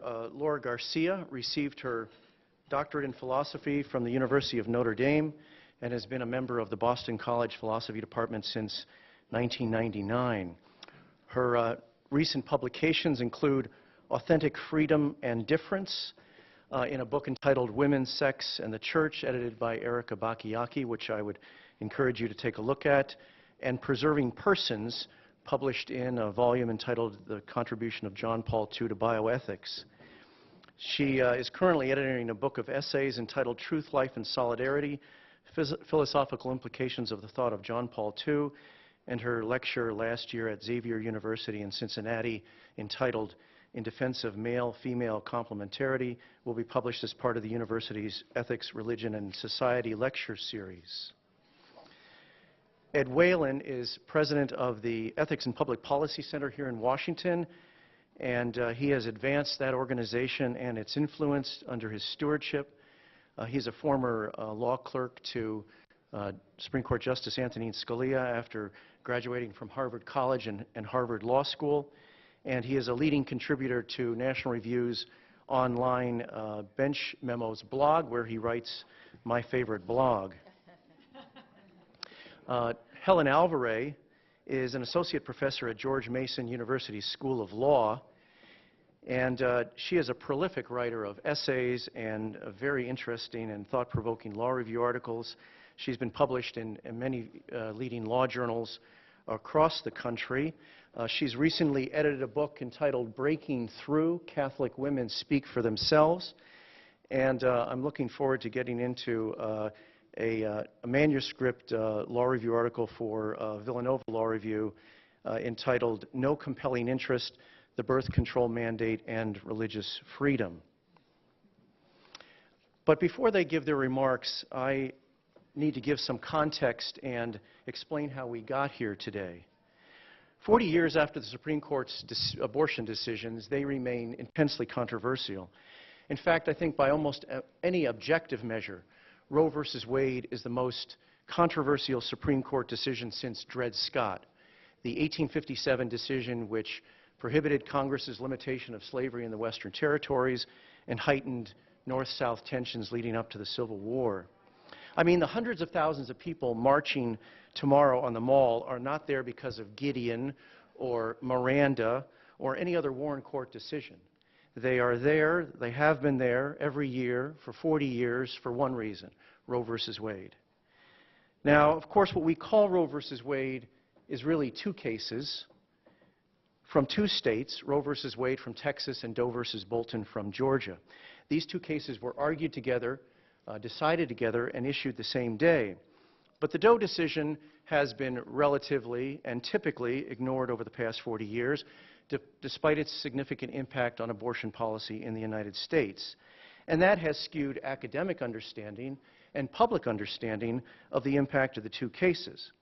Because the court said that Roe and Doe, quote, are to be read together, unquote. And in Roe, the court created this right from conception to birth for virtually any reason, but then suggested that the states could prohibit abortion after fetal viability, and here's the key phrase, quote, except where it is necessary for the preservation of the life or health of the mother, unquote. But then in Doe, the justices defined that health exception as, quote, all factors, physical, emotional, psychological, familial, and the woman's age, relevant to the well-being of the patient, unquote. That's why health, uniquely, in abortion law means emotional well-being without limits. This health exception swallowed the supposed ability of the states to prohibit abortion even after fetal viability. And there are several more reasons why the justices have caused 40 years of turmoil and unrest in this country over the abortion issue. First, Roe versus Wade began as a mistake. The justices took two cases in April 1971 to decide the very obscure issue of jurisdiction between state and federal courts. And then, later in the year, a four-justice block decided to use the cases to eliminate the abortion laws. Justice Blackmun related this story to at least two people, and it's confirmed by the briefs in the cases, the justices' papers, and the oral arguments. In a letter to then Chief Justice Rehnquist in July of 1987, and that date is important because it was the summer before the Bork hearings began, and Chief Justice Rehnquist was worried about the court being shorthanded if the Bork nomination was not successful. He was concerned about the court being shorthanded in the fall, and Blackmun wrote to assuage his concern, and he wrote the following. He said, quote, I remember that the old chief, Warren Burger, appointed a screening committee chaired by Potter Stewart to select those cases that could, it was assumed, be adequately heard by a court of 7. I was on that little committee. We did not do a good job. Potter pressed for Roe versus Wade and Doe versus Bolton to be heard, and did so in the misapprehension that they involved nothing more than an application of Younger versus Harris. How wrong we were, unquote. Younger was that state federal jurisdiction case. And that's how the justices ended up with two cases with no evidentiary record whatsoever about abortion or its risks or its implications. Second, there's reason to think that Roe was really an historical accident due to twin vacancies after the abrupt retirements of Justice Black and Justice Harlan within a week in September of '71 due to ill health. That flipped the balance of the Supreme Court in September of '71, and a temporary majority of 4 justices, Douglas, Brennan, Stewart, and Marshall, pushed to use the two cases to create a full-blown right to abortion. Third, the outcome in Roe versus Wade was driven by a medical myth that abortion is safer than childbirth. And you can read this in kind of between the lines in both Roe and Doe. But there was no reliable data in 1972 to justify this, and certainly there was nothing in any record. No existing obstetrical textbook in 1972 made such a claim. And again, there was no evidentiary record. But a review article that I think Professor Coleman mentioned earlier, published earlier this month in Scientifica, the online journal by Dr. John Thorpe of UNC Chapel Hill, explains why that medical myth that abortion is safer than childbirth is still nonsense today. Fourth, it was based on that medical myth that the justices proceeded to prohibit health and safety regulations in the first trimester, when 90% are done, and created the public health vacuum that we see in Kermit Gosnell's clinic in Philadelphia and Stephen Chase Brigham's clinics in Maryland and New Jersey and Pennsylvania. And fifth, a month before the decisions were released, the justices arbitrarily expanded the right to abortion that they were creating from 12 weeks gestation to 28 weeks, a full 16 weeks, a full 4 months, and arbitrarily adopted a viability rule that was never briefed or argued. In fact, in 4 hours of oral argument in December of '71 and October of 1972, the word viability was not mentioned even once. As a result, Roe v. Wade is way out of line with international standards. Roe isolated the U.S. as one of 4 countries out of 195 around the globe that allow abortion for any reason after fetal viability, and those 4 nations are the U.S., Canada, China, and North Korea. Roe is way out of line with American public opinion, which supports abortion only in certain circumstances early in pregnancy. And American tort law and property law and criminal law, as Professor Bradley noted, have rejected the viability rule. The states have moved ahead with legal protection in most of these areas from conception. And a growing body of international data over the last 20 years suggests significant long-term harms, long-term risks to women from abortion that you heard about from our medical panel. More specifically, there's a growing body of international medical studies, statistically significant and peer-reviewed, that specifically find an increased risk of preterm birth after abortion, an increased risk of mental trauma, and an increased risk of breast cancer. Today, in 2013, it seems that the public authority of Roe is largely based on fear. The fear that by overturning Roe v. Wade, the Supreme Court would make abortion illegal. But the irony is, if the Supreme Court overturned Roe v. Wade today, abortion would be legal tomorrow, up to fetal viability in 42 or 43 states, for the simple reason that there is no enforceable legal prohibitions in 42 or 43 states. And as Bill mentioned, all of this I lay out more fully in my book, Abuse of Discretion, that will be published by Encounter Books in September. Those are the 2 cases that we deal with today. Professor Garcia? I'd like to thank Americans United for Life and Bill Saunders in particular for the invitation to address you today. Also, to thank the other speakers that have gone before us and have really paved the way. In fact, taken away quite a bit of what I was going to say, so this will be a much shorter talk than it originally was, but I'm still grateful that those points have been made. I turned 18, so I realize I'm giving away my age, but so be it. I turned 18 in 1973. And so these 40 years since Roe v. Wade coincide with the 40 years of my adult life, those 4 decades. I would call it my mature life, but there are some people here who know me, so. And with your indulgence, I'd like to offer a kind of brief overview or characterization of the pro-life movement during those 4 decades. I realize this could just end up being autobiographical, but I hope not. I hope there's some resonance out there. And so I want to divide up into the 4 decades, and I'm calling them in order. The 70s, I believe the movement was blindsided. In the 80s, we became battle-ready. In the 90s, we were besieged. And in the 2000s, or the aughts, bewildered. And then I want to say about the future of Roe that I think it will be brief. All right, so I hope to get to that shortly. In the 70s, I believe many of us were just blindsided by the decision itself, and then by how fast, how quickly it changed the cultural landscape, how quickly it revised our understanding of human life, of women, what women really needed, and so forth. All the state laws restricting abortion in any way were instantly null and void, of course. And this last Monday, on the anniversary of Roe, the Boston Globe had an article reporting that Massachusetts, of all places, still has an antiquated law that makes it a crime for a doctor to perform an abortion, punishable by up to 7 years in prison. So if Roe were overturned tomorrow, this law would take effect. You can imagine how frantic some people are getting here. They want to definitely get that one off the books. And abortion on demand here became, in the language of the court, in effect, a human right, a basic human right, predicated on the right to privacy, which sounds kind of serious and deep. Most of us feel that many of the things about our lives are private. I think Americans are particularly sensitive about that. And so if you could kind of fold it into that, it has a certain, sense to it, where it seemed to make sense to many people. I think also, at least for myself and maybe both sides of the debate, I think we're amazed, kind of blindsided by the immediate escalation, massive escalation in the number of abortions. Many people thought, well, legalizing it isn't going to make that much difference. How many women are actually going to seek an abortion?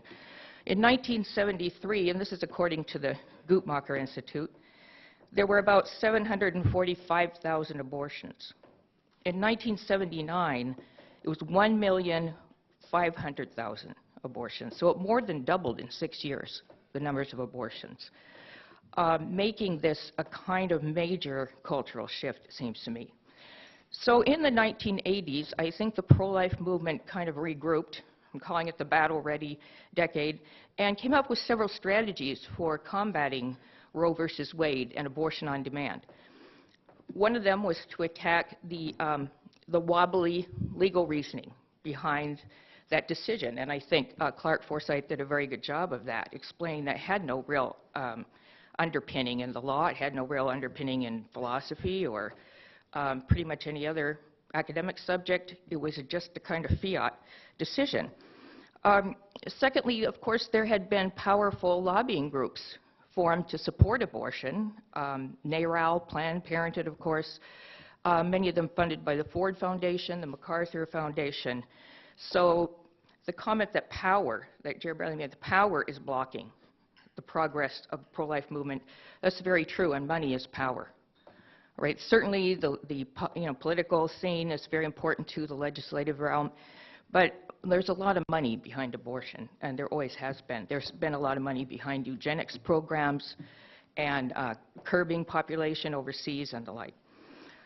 But in response then, we found the kind of formation or the reactivization, you might say, of many pro-life groups as well. I mean, Americans United for Life had been around since 1971, so they were the old guard, and National Right to Life Committee founded in 1968. But in a way, you didn't hear the voices as loudly as you began to hear them, I think, in the 80s.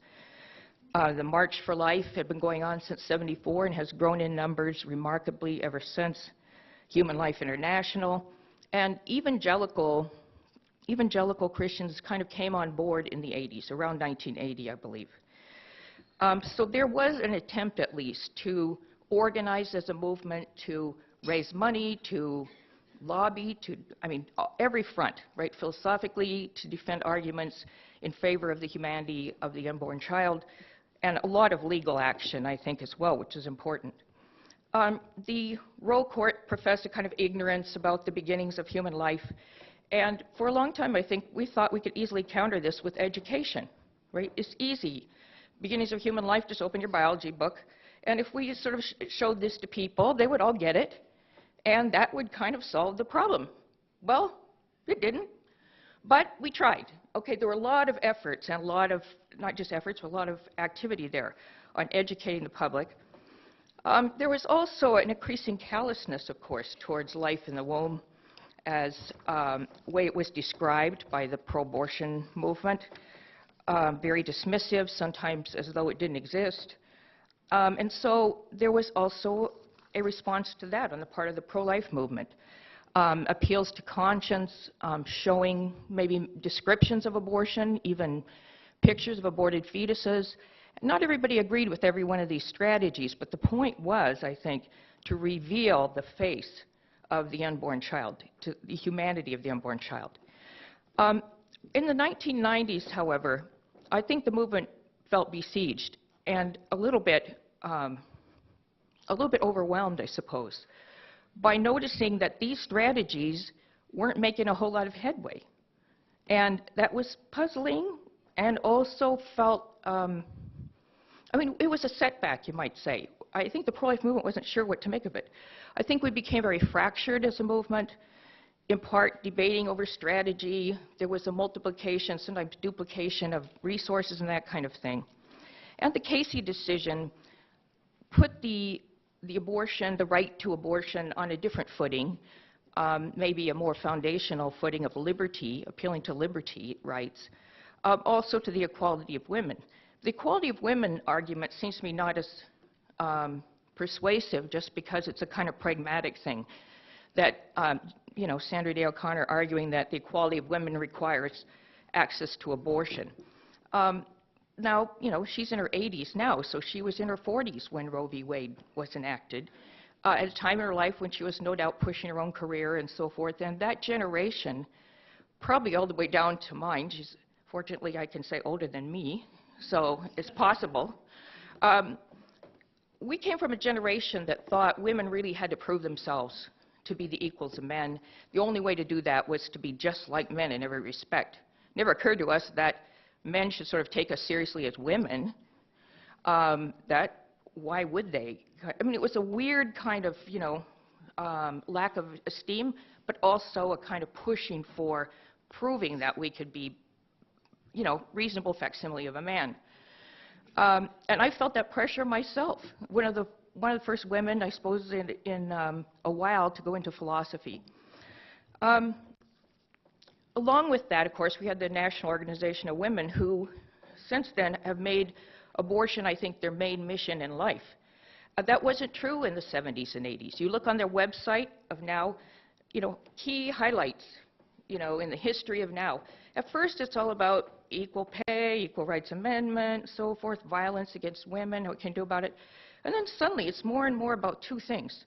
Abortion has to be defended as a basic right, and the gay and lesbian movement has to be defended.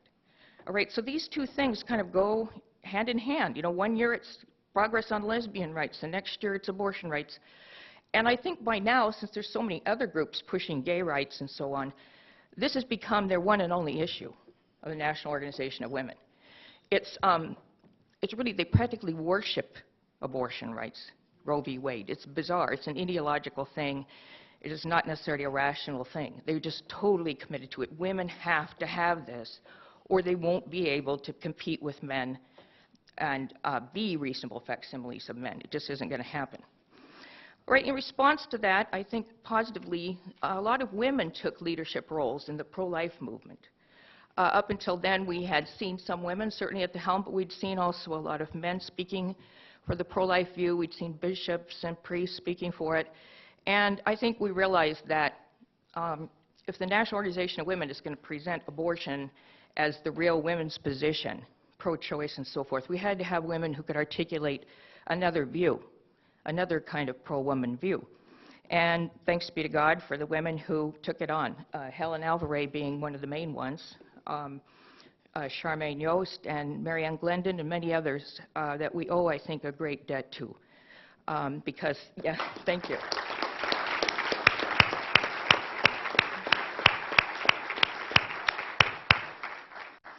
All right, now I think in the 2000s, moving along here, I call them the bewildered era, because this is when we realized that appeal to reason, like you had with Hadley Arkes, for example, is just kind of obvious. The unborn child is a human being and has natural rights because it's naturally a human being. Every human being is a human person endowed with rights. That's a kind of default view, the common sense view. How could there be a difference between a human being and a human person? A person is something with a rational nature, so is a human being. Ergo, you're basically talking about the same category.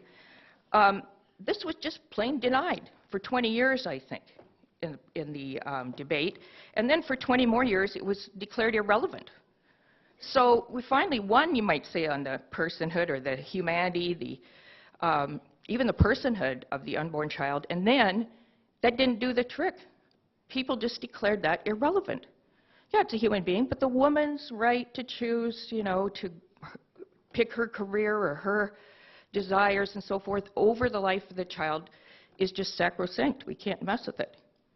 And I think this is kind of astonishing for many of us. I call it bewildered. I was pretty much stunned, I think, by that development. Finally, then, What's the future for Roe? Well, I believe we have many reasons to be very encouraged and to believe that the future of Roe will be brief. I will try to state these as quickly as possible. First of all, I think the rise of social media. 3D videos of babies are appearing on YouTube. My niece sent me one, 2 or 3 minutes of a little baby kicking around in there, and to all of her friends. Right? Is that not a human person? Kind of looks like one. Here's our child, we're naming him this, and so on. In fact, I got a Christmas card this year from someone who gave pictures of each one of the kids, and the last picture was a sonogram picture and with the name and all of that, our little boy on the way.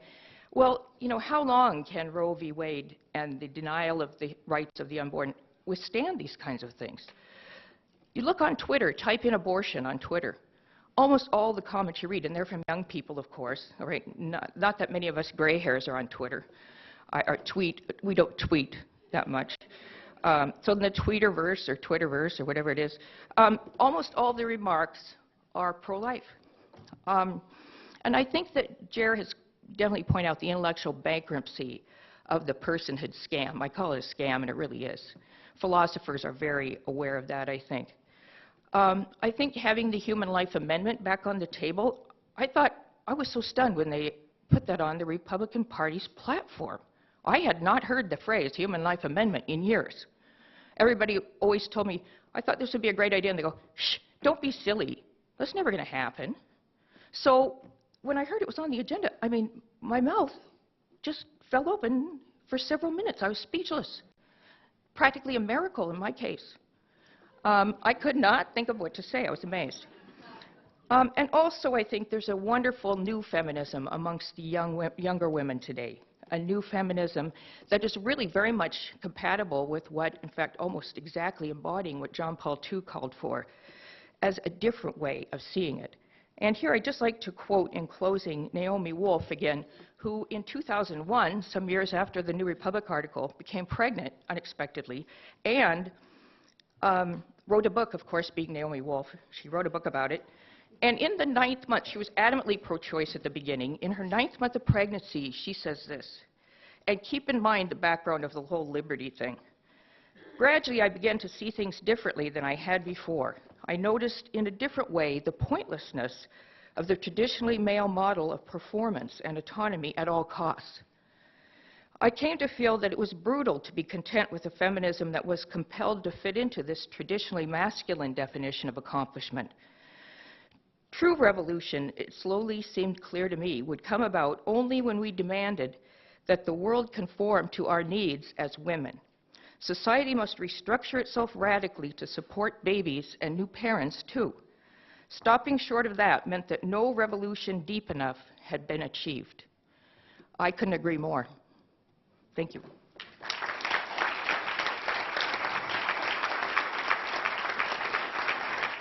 Thank you all. It's a great pleasure to be here, and I'm especially grateful for the wonderful work that Americans United for Life does year in and year out. This 40th anniversary of Roe is, for me, a poignant and somber date. I moved to Washington, D.C. Some 21.5 years ago to be a law clerk for Justice Scalia. I was a law clerk during the term that Planned Parenthood v. Casey was decided. The opportunity that the court had to set things right, and it flubbed it tremendously, and we're still paying the consequences. So it's amazing to me to realize that here we are 20 years after that, we still haven't gotten it right. But we, of course, know what is legally and morally right, and will continue to fight no matter what and prove wrong the court's strange belief in Planned Parenthood v. Casey that it was somehow calling the contending sides to give up the fight and to respect the court's illegitimate decision. Now, I would like to address the intellectual bankruptcy of Roe and Planned Parenthood v. Casey, and I'm afraid I may be repeating some of what Jerry Bradley had to say, including perhaps some of his jokes. I came in midstream, so my apologies if there is some repetition, though. I would like to think that when people are speaking right, it's natural that they reinforce each other.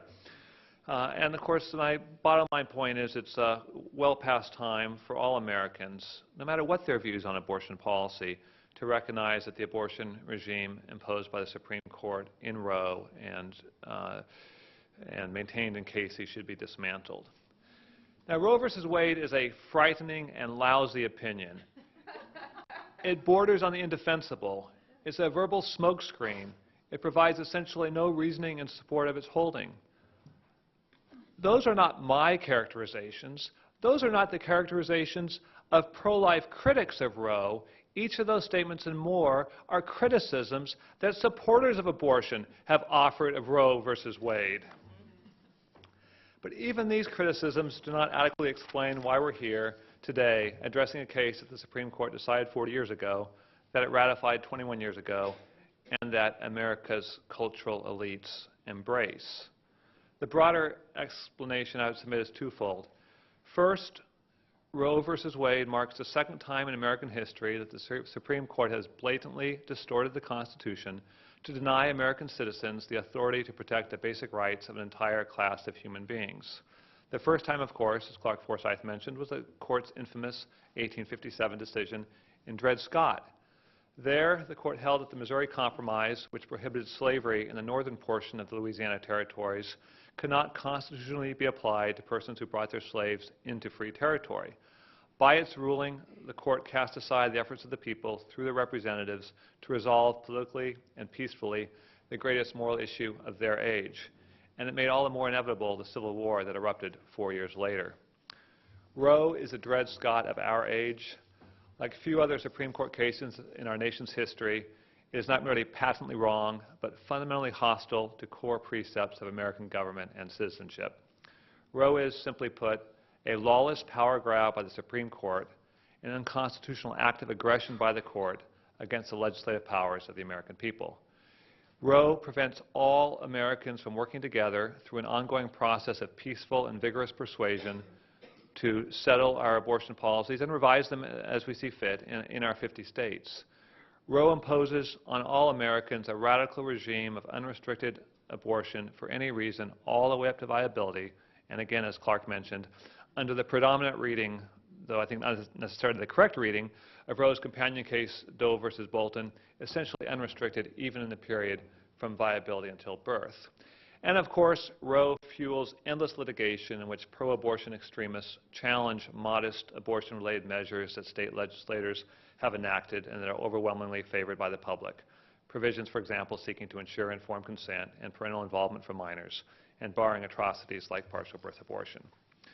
Roe disenfranchises the millions and millions of patriotic American citizens who believe that the self-evident truth proclaimed in the Declaration of Independence, that all men, all human beings, are created equal and are endowed by their Creator with an unalienable right to life, warrants significant governmental protection of the lives of unborn human beings. Now, I heard, or at least read, I didn't actually watch it, President Obama cite the Declaration the other day in his second inaugural, but he clearly does not believe that passage, and I think the rest of it is, of his speech is equally designed to move away from the Declaration rather than adhere to it. Now, so long as Americans remain Americans, so long, that is, as they remain faithful to the founding principles of this country, they will never accept Roe.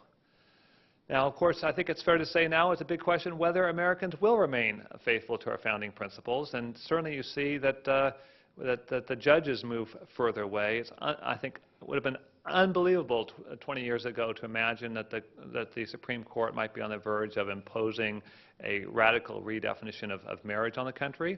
Yet many people, counting noses, expect that to happen by the end of June of this month. Of course, the second reason to explore Roe, to re-examine it, is the ongoing confusion that somehow surrounds the decision. Again, as Clark mentioned, leading political and media figures deliberately or otherwise routinely misrepresent and understate the radical nature of the abortion regime that the Court imposed in Roe. You often still hear somehow, 40 years after the opinion, that Roe merely created a constitutional right during the first 3 months of pregnancy. There's nothing in Roe or Planned Parenthood v. Casey that can be intelligently misread to support such a proposition. And of course, a more elementary confusion is reflected in the commonplace assertion that Roe legalized abortion. The court did not merely legalize abortion, it constitutionalized abortion. In other words, the American people had the constitutional authority before Roe to make abortion policy, and Roe deprived the American people of this authority. And I think that assertion that Roe legalized abortion bears on the surprisingly widespread misunderstanding that many people have of what the effect of a reversal of Roe would be. Again, Clark referred to this. I won't go further into it, but you have this strange disconnect in the polling on abortion, where I think largely because of the misunderstanding of Roe, there's a majority that favors preserving Roe. But when you look at the actual policies I'd like to see enacted, an overwhelming majority wants things enacted that can't be enacted so long as Roe exists. Now, let me turn to Planned Parenthood v. Casey, which I think in many ways is an even more appalling decision, if that's possible to say, than Roe, at least in some respect. I mean, the Planned Parenthood v. Casey is so breathtaking in its grandiose misunderstanding of the court's role that makes one long for the sterile incoherence of Roe. I'm sure, I gather I was coming in just after Jerry had mentioned this infamous passage in Casey. At the heart of liberty is the right to define one's own concept of existence, of meaning, of the universe, and of the mystery of human life. This provision is at the core of Planned Parenthood v. Casey. Now, we used to have a word for someone who believed that he had free reign to define his own concept of existence, of meaning, of the universe, and the mystery of human life. That word is lunatic.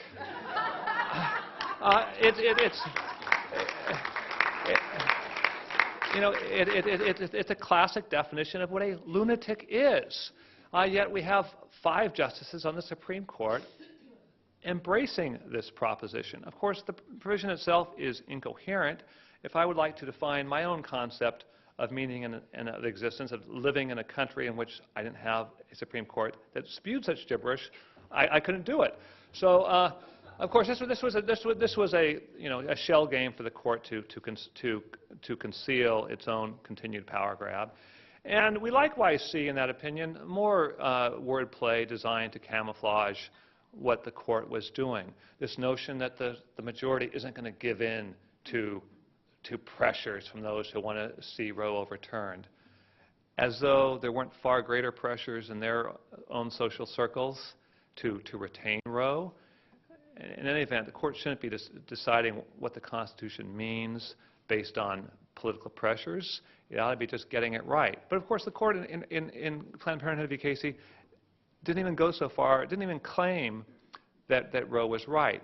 Instead, under its confused notion of stare decisis, it thought it necessary to adhere to it, even if it was wrong, in order somehow to maintain the nation's confidence in the court as some sort of Nietzschean leader of our ideals. I encourage you sometime to read, if you haven't done so recently, Justice Scalia's dissent in that case, which I think is masterful, and that's, I emphasize, I have to take zero credit for it.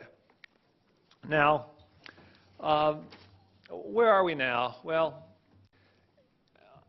I, perhaps temperamentally, if I'm rarely accused of being an optimist, I'm not going to be an optimist now. The fact of the matter is we fight this fight not because we expect to win at any particular time, but because we know it is the right fight. We know that we fight this for our kids and grandkids. We fight this to restore a country that's that lives up to American ideals and that's worthy of those. We've had a couple big setbacks in recent years. I'm speaking of the confirmations of Sonia Sotomayor and Elena Kagan. What you had is 2 seats on the Supreme Court that were held in pro-abortion hands. They presented huge opportunities for marginal improvement on the court. And those are entrenched in pro-abortion hands, presumably for another 25 or 30 years. The court right now, it's fair to say at best, has a 5-justice, at best from a pro-life perspective, at best it's 5-4 against us, with Justice Kennedy and the 4 Democratic appointees. We know we have 2 justices who have made clear their willingness to overturn Roe, and 2 others, Chief Justice Roberts and Justice Alito, who have yet to have occasion to make clear their views on that fundamental question. We may well see another 1 or 2 Supreme Court vacancies during this second term of President Obama. If Justice Ginsburg is replaced, the status quo will be maintained but worse entrenched for her seat would be entrenched on the wrong side for another couple decades. If we God forbid, see a Justice Scalia or Justice Thomas step down, there's an opportunity for a dramatic swing, making the court even worse, not just on this issue, but a host of others. So, you know, I think pro-lifers were alert to this and active in the presidential election in 2012. Obviously, we need to hope that in 2016 we can turn things around and make dramatic improvement. So with that, I think I will hand things off to Helen Albright. Thank you. Thank you so much for having me. I want to thank particularly Bill and Clark. And I go to a lot of academic conferences as a professor, but I never hear this much reason in one brief time, I have to say. And also, I would pay the price of admission to hear Laura Garcia try not to confuse people with philosophy, but still manage to convey truth to us, and to hear Ed Whalen use words like lousy in public, because he's so refined in his speech. Yes. So what I would like to do is to think about another possible future strategy that would put pressure on the law respecting abortions. And remembering that what we have done, and I guess I've been at this since about the late 80s, working first in the legal office for the bishops and the pro-life office, was that we were trying to remind people what they were doing when they were doing an abortion. And it really struck a chord with me when Laura said, we thought, we tell them the facts. I used to show up at interviews with the media with embryology textbooks and think that that would help, because we knew that William Buckley had it right when he said the problem with abortion rights is abortion. And we thought, okay, we've got this. That didn't work, and we were flummoxed. I would like to think now with you about the possibility that instead of reminding people what they're doing when they do abortion, we begin to remind people what they're doing when they're having sex, okay? That I think we need to remind them that sex is not tennis, as they say in the movie Friends with Benefits, right? In fact, Planned Parenthood has taken all the fun out of sex. I mean, for them, it's like tennis, but it's grim, and when you're done, you roll over and you check and see where you can get your emergency contraception that morning, because, you know, you'll be in a panic if you don't. We have to have people reflect, religious or not, that somehow the person who put sex together with babies could have put it anywhere. The Creator could have done it anyhow, anyway, but somehow it's here.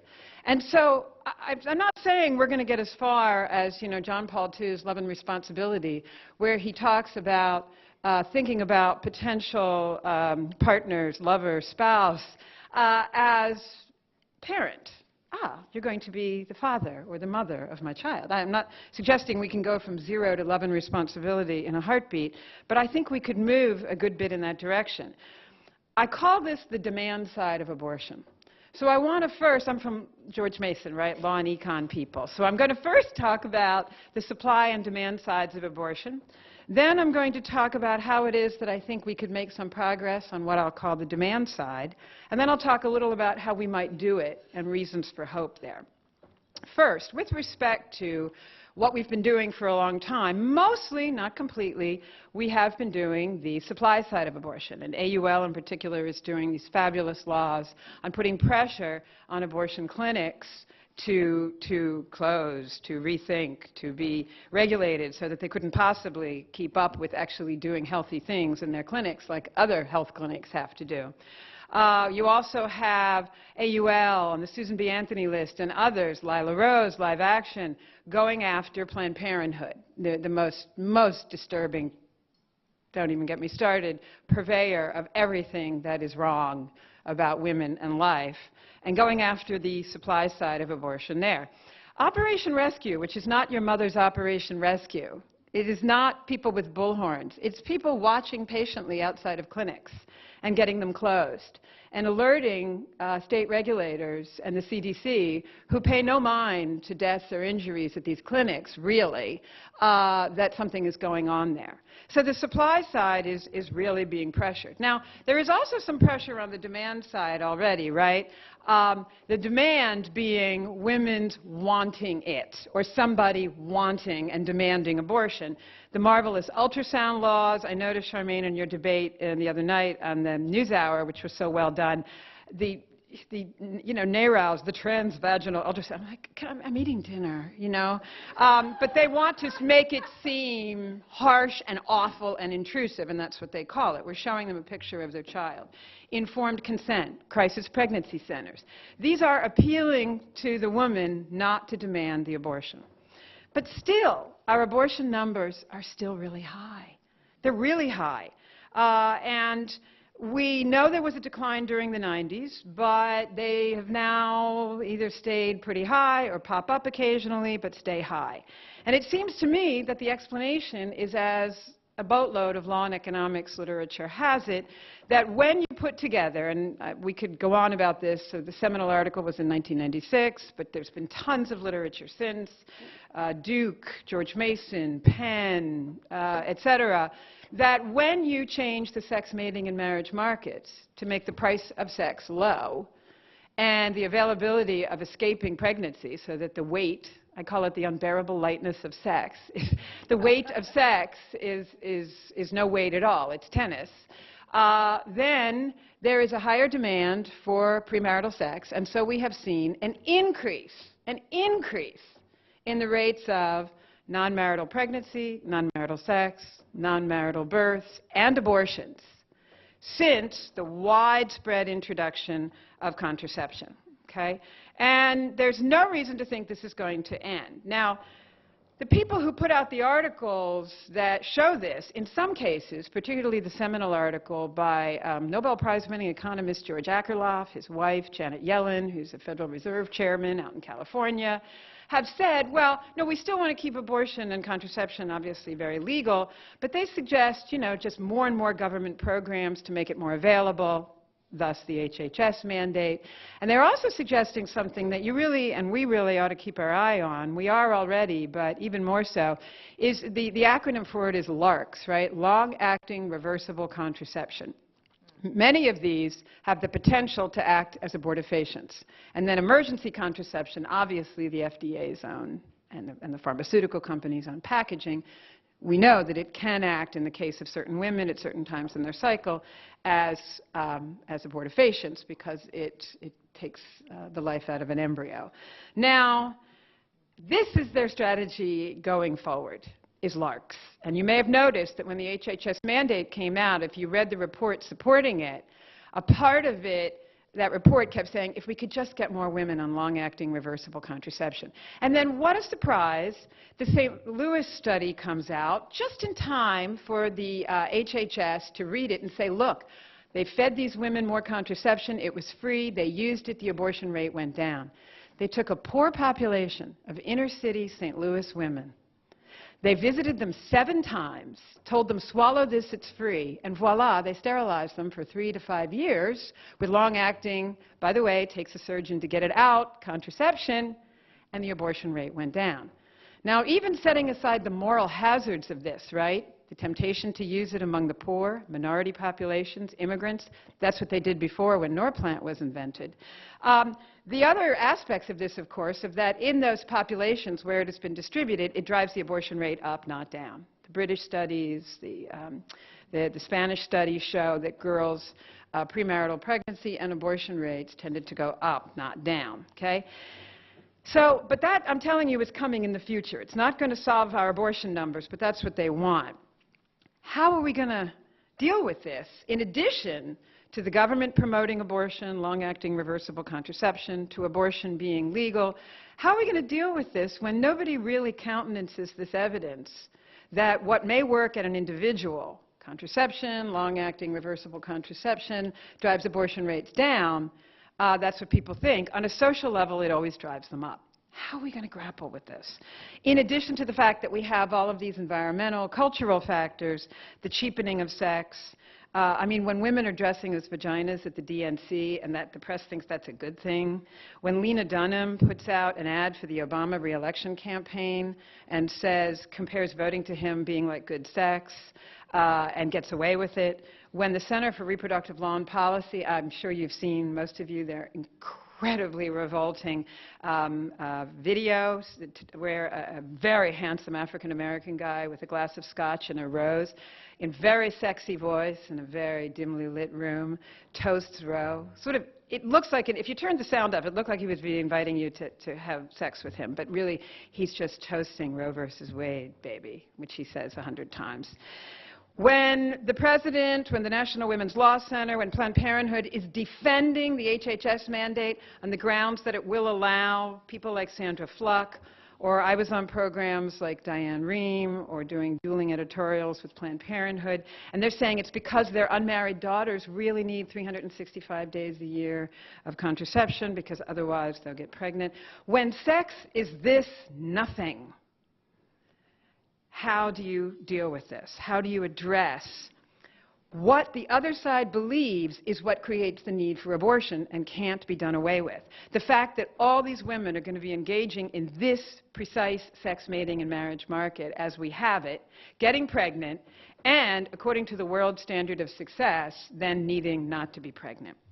Well, I do think we have to lay out the facts about the sex mating and marriage market that we're in. And in doing so, I have to tell you, I think we're not in a bad position.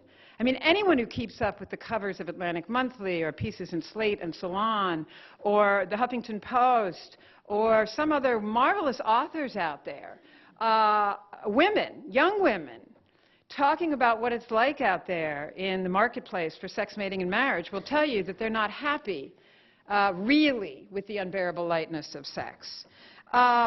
And that they actually would like, and this will get me crucified, my feminist card from the 80s, which I still carry in my wallet, will be removed and burnt in the Capitol. I think women would like to get married a little younger and have their children a little younger, so sue me, okay? I just do. And what Naomi Wolf said at the end of her piece is true. That will take away my feminist card. When the American College of Obstetricians and Gynecologists put out a statement to the effect that your fertility starts to decline in your mid to late 30s, women ripped the signs out of the Metro and burned them. Yale University, in their own alumni magazine, just did a piece on women coming to doctors at Yale at 42 and saying, I'm done, I'm at where I need to be in my career, I can have a baby now. And they're saying, I'm sorry, I don't think I can help you. You've got like a 3 to 5% rate now. And some of them, were shocked. I think we need to have this frank conversation that what Naomi Wolf said is true. And nothing, Jennifer Roback Morse, I don't know if you know her, but she writes gorgeously about the culture accommodating us better. How might the law help us in this, in addition to this kind of cultural conversation online, with all our networks, in our churches? How might the law help us here? I've written an awful lot about this in a paper I called Beyond the Sex Ed Wars. And I propose a few things, and I'll have a few minutes left to conclude briefly on these. One is we have to take away the bad stuff in the law, where the law says things like unprotected sex makes babies. Wow, a failure of technology manufactures human life. I thought sex made babies. Okay, I'm sorry, I'm wrong. We need to reconnect it in people's minds, that what you are doing has meaning. I think both men and women would appreciate it if we put a little bit of the meaning back into it. Now, of course, we'd have to defeat the porn industry alongside of that, okay? But we'll work on that too. But I'm just saying, we need to put this back together. We have to suck the bad stuff out of the sex ed as it's currently being done. I talked about this in the article. We have also to absolutely go against something like the HHS mandate, not just with a call for religious freedom, but also with frank discussion of how the government has it all wrong on women's freedom. And they're simplistic, they're empirically wrong, they're culturally wrong. Same-sex marriage is another arena where sex as procreative is attempted to be utterly demolished, and that is part and parcel of our portfolio. I think we need to put good content back into sex ed, if we could get that far. And of course, we need to reform our marriage laws regarding entrance and exit, our divorce laws, waiting periods for getting married, all of these things, so that we put sex, marriage, and the well-being of children together in one place. Bring marriage back onto the horizon as a safe place to go, to have your children, and to be stable with them. So in conclusion, this is a revolution I'm talking about, but a revolution is needed. And I think there's a lot of women ready for it. And I think men would be happy in the long run, even though they won't believe me in the short run. We have to take a revolution. And I like to call Planned Parenthood and the Obama administration the man. We have to take it to the man. What is the man? The man is the very powerful set of voices who tells you what reality is, even though they're lying. They pull all the levers, they have the money, they have the agencies, and they've got the government right now, they've got the media, the entertainment industry, and the academy. We have to engage in a revolution against the man. We have truth on our side. People think this is difficult, it's true, but I don't actually think it's been tried yet, so don't call it too difficult to do. Thank you very much. Well, I don't know anything I'd enjoy more than a 2-hour dinner with Ed and Laura and Helen with a good meal and a couple bottles of wine, but we've only got 15 minutes, so let's start with some questions. Yes. Excuse me. Okay. Can you introduce yourself? My name is Henry Potricus. I've got a question. Ed Whalen brought up the subject about lunacy. And I'm wondering, what's the prognosis for changing our law schools, which are putting out lawyers and judges who feel that the convenience of one human being outweighs the life of another scientifically proven living human being, just because that human being is in the womb? They have either a severe ethical lapses, somewhere has gone on in their brains, or a mental illness, including, I'd say, insanity, lunacy, which you said. What's the prognosis for changing that? Since Helen's actively teaching, let's start with her. Oh, thank you. Yes. It is definitely the case that in the academy there is a tendency for law schools, law professors to all sing off the same, we're all going to use Ed's word, lunatic set of talking points. I will tell you a couple things I've noticed. Feel free to counter me, anybody. The issue, which may not speak its name anymore in terms of people being on a sort of pro-marriage, pro-child side anymore, is the same-sex marriage issue. That's the tough issue. I have found it, and Jerry, maybe you have something on this. I've found you're not quite as persona non grata if you're pro-life now as you were 20 years ago. Jerry's nodding his head in agreement. We're not as lunatic as the people who apparently are taking the wrong side of the same-sex marriage issue from law professors. So they went so out on a limb that we started to look okay. The other thing is I'm at George Mason Law, and I would beg to differ, because one of the things that at George Mason we really value is data and empirical proof. And that's why I love the place. And not every law school values data. Some of them value, theoretical angels dancing on a head of a pin kind of scholarship. I'm sorry. I'm so sorry. But not in the legal arena. So, but changing that requires the National Legal Association, conferences like this where lawyers get to know each other, and we meet at conferences and we feel strengthened together because we have friends at other law schools, and then some of us are going to have to be willing to take deanships at schools in the long run, which is a painful, painful path, but some of us are going to have to do it. Well, the culture of the legal academy is, I think, entirely deranged. And there is this sycophancy where people simply can't say, I disagree with you for these 3 reasons. Instead, it has to be, your paper has transformed my understanding of this issue, and I'll be forever grateful to you. And then let me just add 3 points to it. But people cannot speak candidly. And of course, well, I'll mention you had this recent New York Times op-ed by a Georgetown law professor that got a lot of attention. This is Louis Michael Seidman, who said, forget the Constitution, we should just enforce those parts we care about and ignore the others. And people were sort of scandalized. But that's what legal education has been for 30 or 40 years. He was just saying, candidly what everyone else is doing.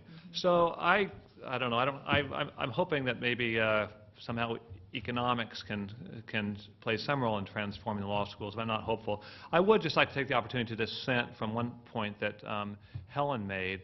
I think she was being very unfair to tennis players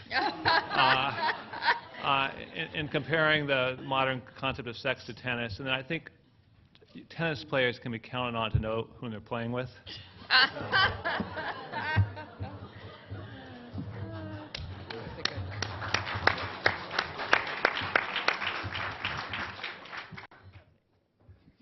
Yes. I'm Mary Ham. I work for the Archdiocese of Washington with Hispanic Family Life. My question goes a little bit to Laura for talking about the bewilderment of the 90s. It seemed to us, I was working in the pregnancy care movement at that time, it seemed like the pro-choice people had changed their strategy, that they were no longer focusing on abortion, but they were going after contraception, trying to make us seem, far-right radicals and weaving contraception into every discussion and catching us unprepared for that battle. And the other thing is that they had all along been using what I would call emotional intelligence for making their arguments, making arguments based on, the poor girl who's whatever circumstances she's in and abortion is the magic pill, where we kept going at it with the viability of the child or the reasoned arguments or the legal arguments, and we needed to change and meet the culture where it was at, making our arguments more based on emotional issues. Can you answer to those two issues? And Helen also.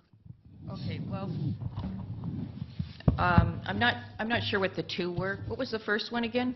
That they switched to contraception from abortion. abortion. Oh, they did, yes. They did press that pretty hard, and the idea was to make it seem like anyone who was opposed to abortion was obviously opposed to contraception in general. And you notice how those two got kind of mushed together in Sandra Day O'Connor's opinion about people, well, in that opinion of Casey, where women have made their decisions based on the availability of abortion should contraception fail. You have to have this backup. You have to have absolute control over whether you, well, not whether you are pregnant, but some extent, but whether you, continue, as they put it, continue the pregnancy. I always thought that's by itself an odd thing. You don't have to choose to continue your pregnancy. If you don't do anything, it continues, right? The baby keeps living, okay? So to say, are you going to continue, makes it, basically it's asking, are you going to take the life of your child? Terminate the pregnancy, which can only be done by terminating a child. So they kept winning, you might say, on the rhetoric there. And I think that maybe pro-lifers were reluctant to take on the question of contraception, as Helen has just pointed out, to ask whether or not even that introduction of sort of widespread use of contraception was really as beneficial to women as it originally seemed. I think now we've seen a lot of negative consequences of, certainly of abortion, but of contraception generally speaking, because all of this has put the burden now on women. If you become pregnant, it's your problem. The males feel no responsibility whatsoever. Possibly they'll pay for your abortion, which seems very generous to them. But it has wrecked relationships between men and women. There's no more dating. There's no more any way of getting to know a man other than you just jump in the sack, and of course you don't get to know each other that way either. So it's just alienated the culture completely. It's sad. It's very sad to see the situation on college campuses, for example.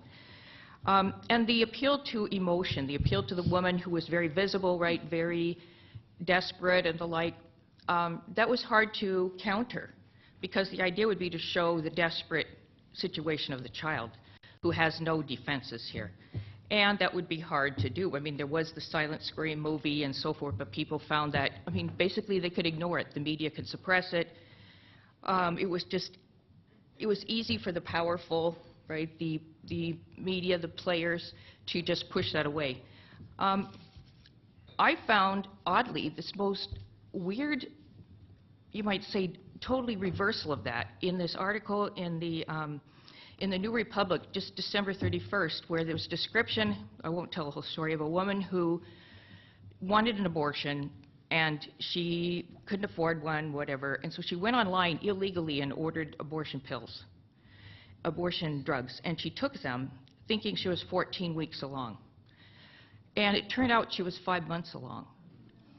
And sure enough, she delivered a little girl who was perfectly formed, face recognizably resembling the mom, hair, a little daughter. Now, oddly, think about it. You do this, I mean, this might undermine chemical abortions, it seems to me. You do the abortion, and then you end up with the corpse, basically, of your baby. Now what to do? Do you just throw it in the garbage? I mean, she couldn't figure out what to do. She sort of saved it for a while. She couldn't think about what to do. And the article was about all these other ramifications and so forth, but at the very end, the writer says, she asked the woman this question, what do you want more than anything else? And the woman said, I want a proper burial for my baby. Now, to me, that's moving. All right? Why do you want a proper burial? Because it's not just a thing and so forth. I think that as pro-lifers, we need to sort of, take an interest in these stories and be able to present the kind of sad face of abortion. It is not it's not a triumph. It's not a thing to celebrate or to toast. Right? It's very sad. And fortunately, we have, at least in response to the damage caused by abortion, we have Project Rachel, American Victims of Abortion. We are trying, at least as much as we can, I think pro-life people are trying to help rescue, help heal the pain in the hearts of so many women. We have a sad culture, especially, I think, my generation and older, a very depressed, sad, discouraged group of women.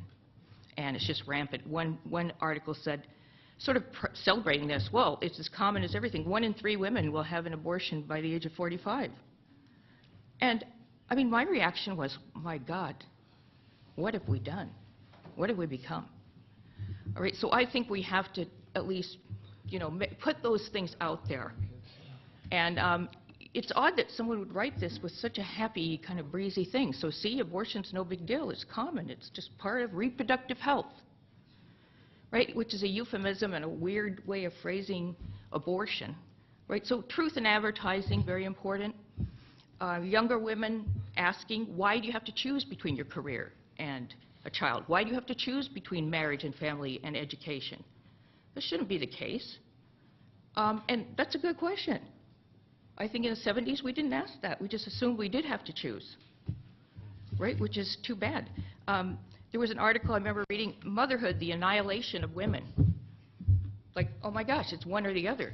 Either you're a mother and you're annihilated as a woman, or you got to set motherhood aside. You want a 20-year moratorium on having kids. Talk about lunacy. Helen, do you want to? I don't want to run over the time anymore. Do you? We have a few minutes. Oh, okay. The question recently that is very pressing that Mary raised is the attempt to write off pro-life people as lunatic fringe on the contraception question, which is very tricky, right? Because Catholics have this teaching. Pro-life movement has a lot of Catholics in it. You have guys like the philosophy professor Badzuski, or Protestants writing books like Open Embrace, or Alan Carlson. I think he wrote that book, Godly Seed, where they're talking about struggling with the question.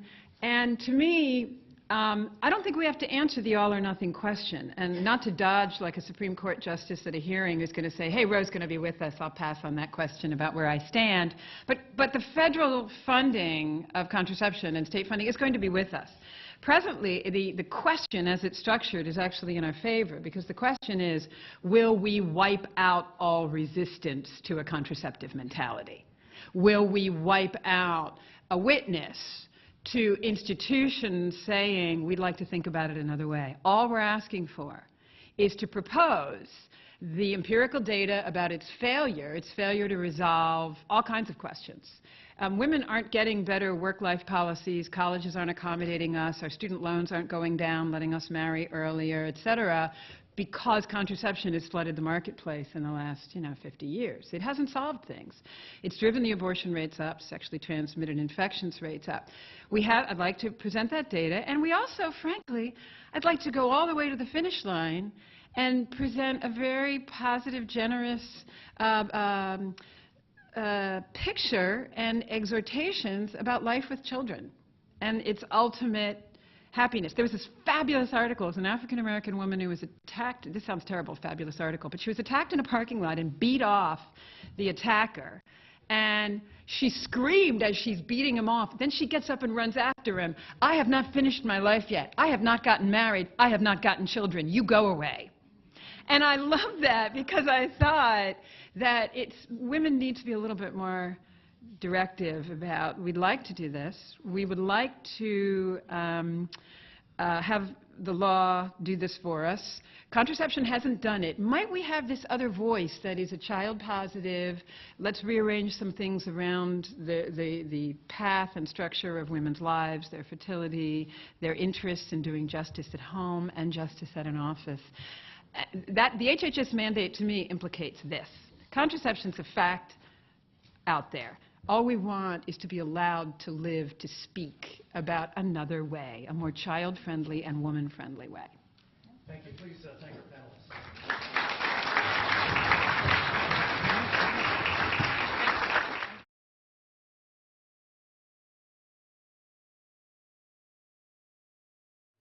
Well, I am so very glad to look out across this room and see how many of you have stayed with us here to the end of our session today, because it really is my deep honor to have the opportunity to introduce Bill Kristol to you. I am quite positive that you are all very familiar with his work, probably through his wise and witty appearances on Fox News, which always bring me back into the room, Bill, when I've wandered off to do other things. But I think it's particularly lovely to be able to come and have this opportunity to hear from Bill here at the end, particularly in the context of having just finished talking about the overall intellectual disregard that the other side has for a pro-life argument, because Bill, of course, has impeccable credentials as a leading public intellectual in our country today. His resume is long and prestigious, with serving as the Chief of Staff to Vice President Quayle in the Bush administration and serving in the Education Department. I'll never forget one time wandering around one of the lovely old bookstores in Harvard Square and looking up and seeing Bill Kristol there, and he said he was up for a few days teaching at Harvard. So his intellectual credentials are impeccable, and why I was so very pleased when he agreed to come address us and finish out our day is, while I know Bill to be a very deep and committed pro-life thinker, that's not where his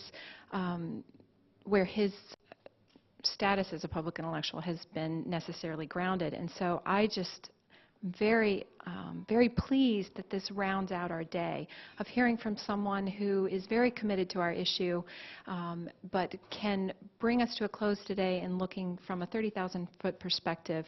We've asked him to address the future of the pro-life movement. Ladies and gentlemen, please join me in welcoming Bill Kristol.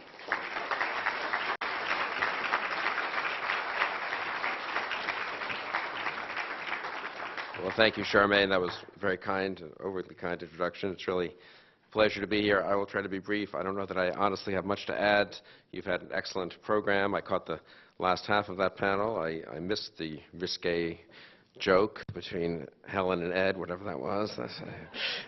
I'll have to get one of them to explain it to me later, but it seemed tantalizing, you know. And I actually thought, I'm so wrapped up in all these, there's so many fights going on now in politics, I thought Helen's story about the woman being assaulted in the parking lot was going to end with her pulling out her semi-automatic rifle and defending herself, thus vindicating the Second Amendment. But as I'm getting all my all the Obama administration assaults on all these different rights confused, so it shows I'm too much in the middle of all these fights. It really is a pleasure and an honor to be here, and I wanted to be here precisely because I'm not, you know, a pro-life activist. I've been, I hope, a pretty reliable friend and ally of the pro-life cause, and certainly have made the case for it, and worked with many of you in this room when I worked for Bill Bennett at the Education Department, and then much more really when I worked for Dan Quayle in the first Bush administration when we had a lot of tough fights, and worked with you guys on upholding various vetoes of the first President Bush, made the case within the White House, which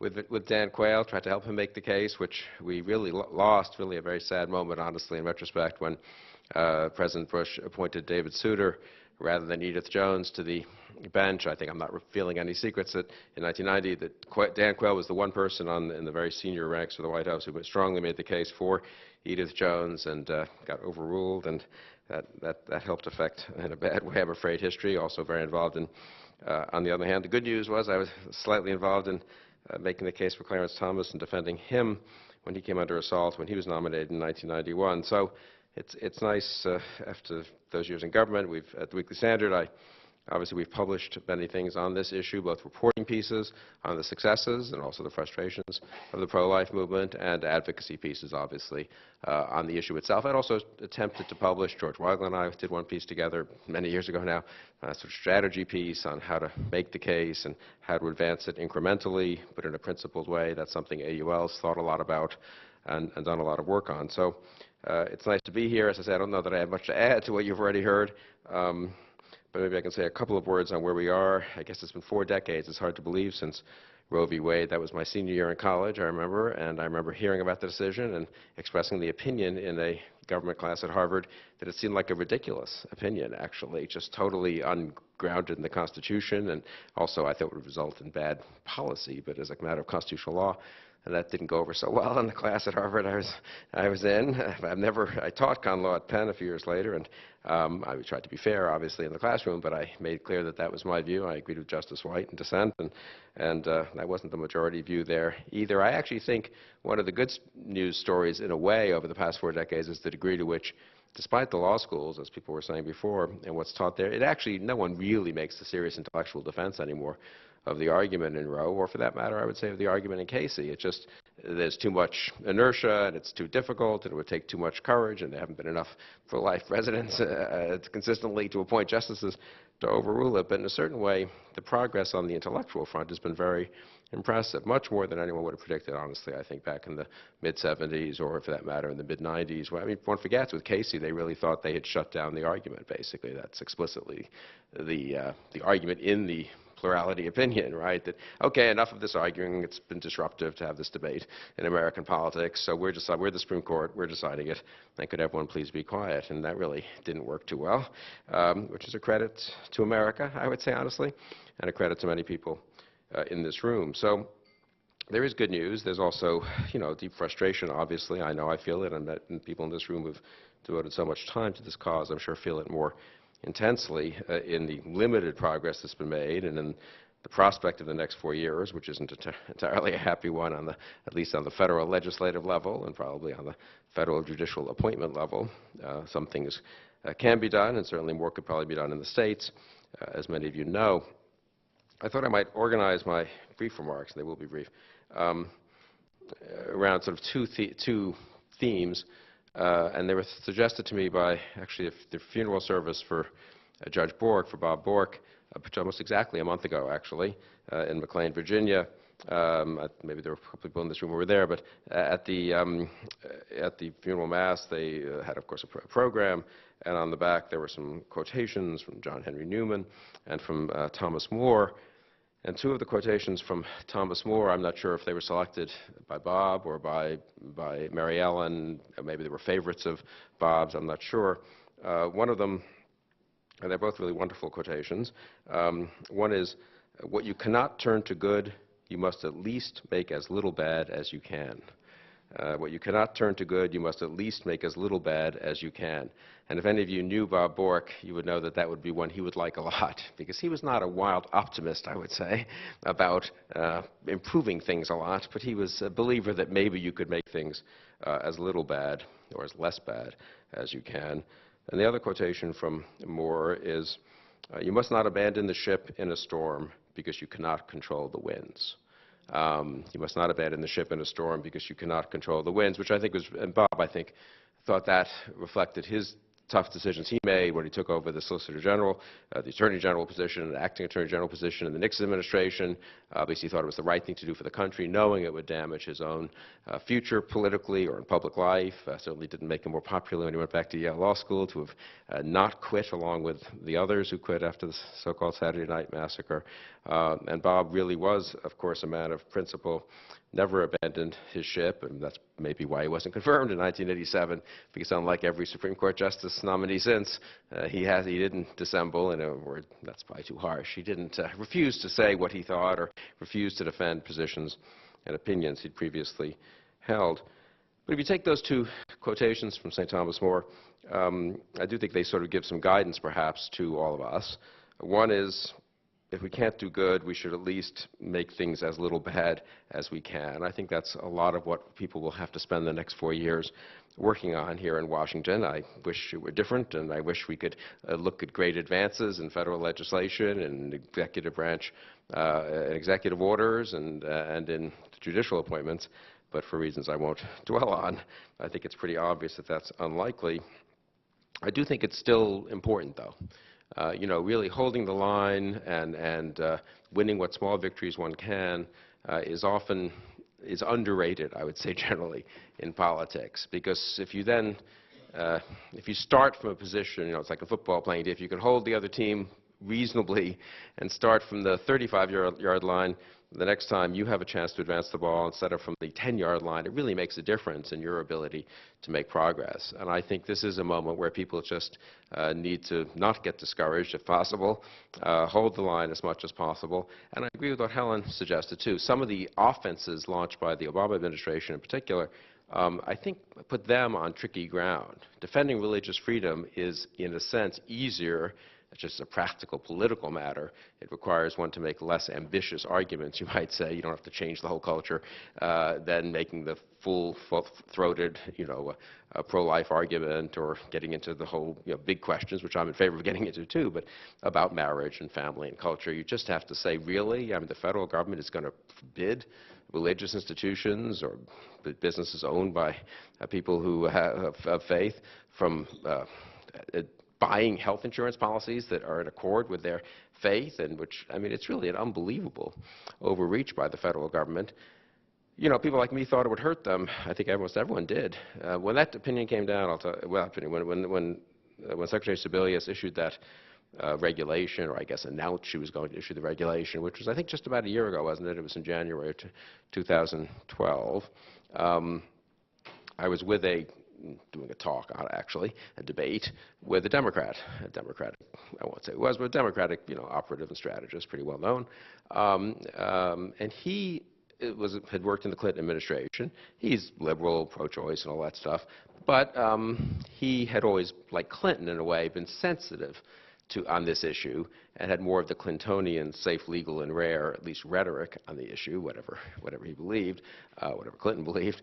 And he thought, I remember I was with him that day, and we had 2 different talks to give, so we went in a car together from one to the other, and he made a few phone calls, and I couldn't help but overhear. I mean, he was urging his friends in the Obama administration, in the Obama White House, or in the top ranks of the Democratic Party, not to do this. So what are you doing? You're going to really antagonize millions of voters, especially Catholics, but not only Catholics, who will think this is just an assault on their institutions and totally unnecessary. I mean, what are you know, who's actually being hurt by the kinds of health insurance plans that are adopted by whatever universities or other institutions that are hospitals that are at stake here, they're at issue here. And he thought they kind of had messed up. You know, they hadn't really thought it through. They just had stumbled into this. Some bureaucrat had done a regulation, and it had gotten rubber stamped on the way up. And I remember him hanging up on his cell phone and telling me, no, they know what they're doing. They think this is a winning fight, and they want to have this fight. and they're ready for it. And, you know, he thought it was unwise. I thought that seemed awfully risky to me from a political point of view. And since I was hoping they would lose, in a sense, I thought, okay, fine, let's have that fight. But I've got to say, they didn't pay any evident price that I could see for it politically. They doubled down in the campaign and made their case. And now I think so they didn't lose. So on the one hand, I suppose those of us who thought it was unwise of them were wrong. On the other hand, I do think they're now overconfident. They really, I mean, President Obama got 51.2%, is it, of the vote. The Democrats won a majority of the votes cast for Senate and the House. But we're not talking Reagan 60% here. You know, we're not talking, unfortunately, a great Republican candidate or a huge number of very articulate conservative candidates running for Senate or for the House or in some cases. And even so, these are pretty narrow majorities for the most part. And for them to now double down on this issue and on other related issues in the social and cultural sphere and in the pro-life area in particular, I think they could well overreach. And I do think as the religious freedom cases go up in the courts and as they get more publicity around the country, I think it's a big opportunity to play defense, so to speak, but also to make the arguments about what this kind of, not just protecting abortion rights, as they would put it, but also imposing kind of an abortion regime and a taxpayer-paid abortion regime on the country, what that will look like. So I don't think one should be totally depressed about the need to play defense over the next 4 years. And, things sometimes happen in funny ways. I always, thinking back about my own government service, when I worked I've discussed this with Gary Bauer a lot, when we both worked for Bill Bennett at the Education Department. You don't know ahead of time which fights will work out better for you politically, or not just politically in the narrow sense, but sort of in terms of advancing the broader agenda. So Bill Bennett comes in '85. I joined him a few months later, and one of his main priorities was school choice. Vouchers, charter schools, parental control, parental choice, a very familiar education reform argument that many people in this room probably know very well and probably have been involved in for now it's a long time, right, plus more than 25 years.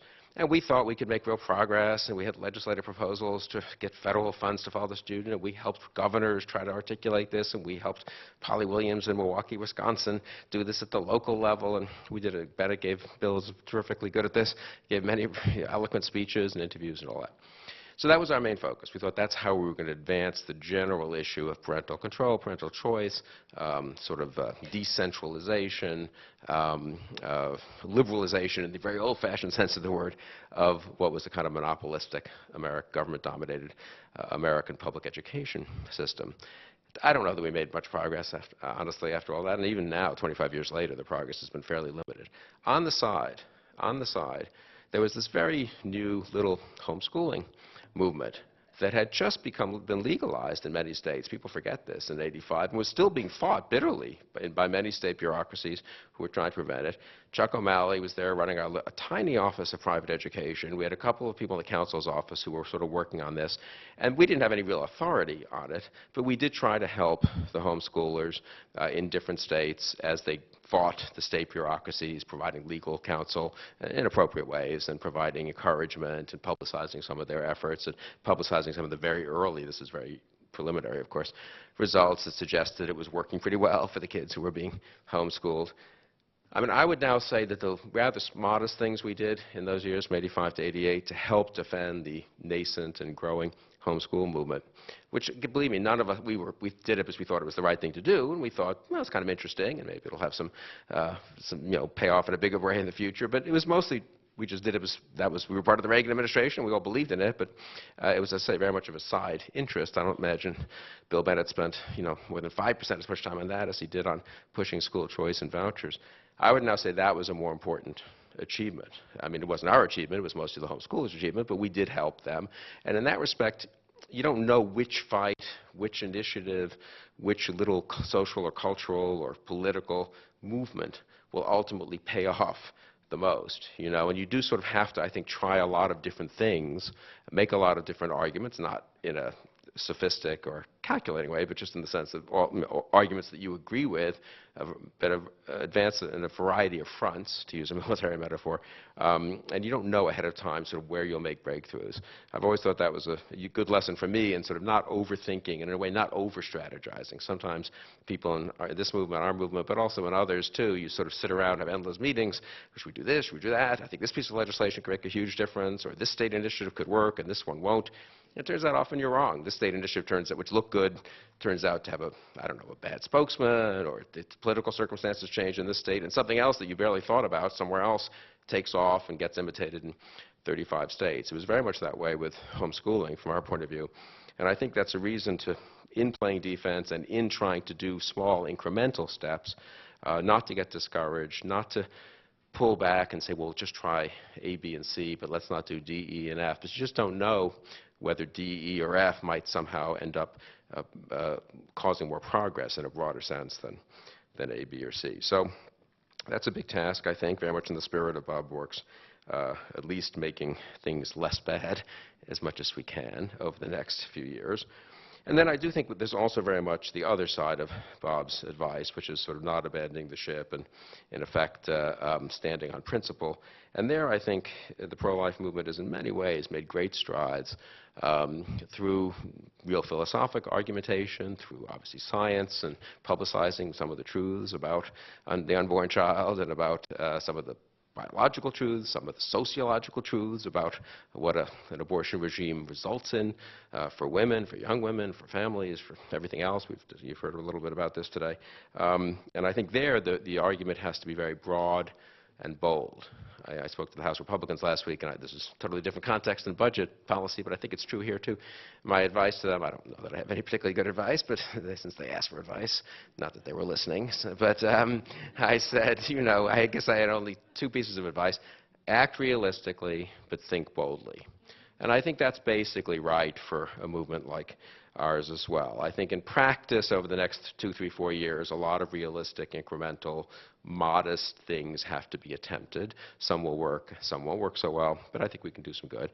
But I think thinking boldly, not just thinking, but arguing and making the big case for why this regime of the last 40 years is really damaging to the country, and it's obviously very directly damaging to the unborn children, and that's always the primary argument.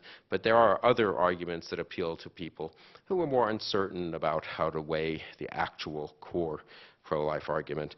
But making the bigger argument, I think, is very important. And there, too, as I sort of suggested before, I think in some ways there have been frustrations, in some ways the tide has gone against us, culturally perhaps and sociologically, but in other ways there have been a very interesting counter-movements and counter-tides. And the one thing I've learned just reading a little history and living now through a little more history as I've gotten older is these things are very unpredictable. It's not the case that it's obvious which way the culture is going, and it's not the case that things don't go this way and then go back the other way, and you really can't know ahead of time exactly when you might get a pretty big change in the culture, and it might happen at the most unlikely time, when it seems like you've just had a big defeat. So I think it's very important to both, as I say, act pretty realistically, pretty incrementally, and also make the case, the fundamental arguments boldly. I don't know if anyone referred to this piece in Salon from yesterday, this kind of shocking piece that appeared where this woman proudly says she does believe life begins at conception, and that's why she's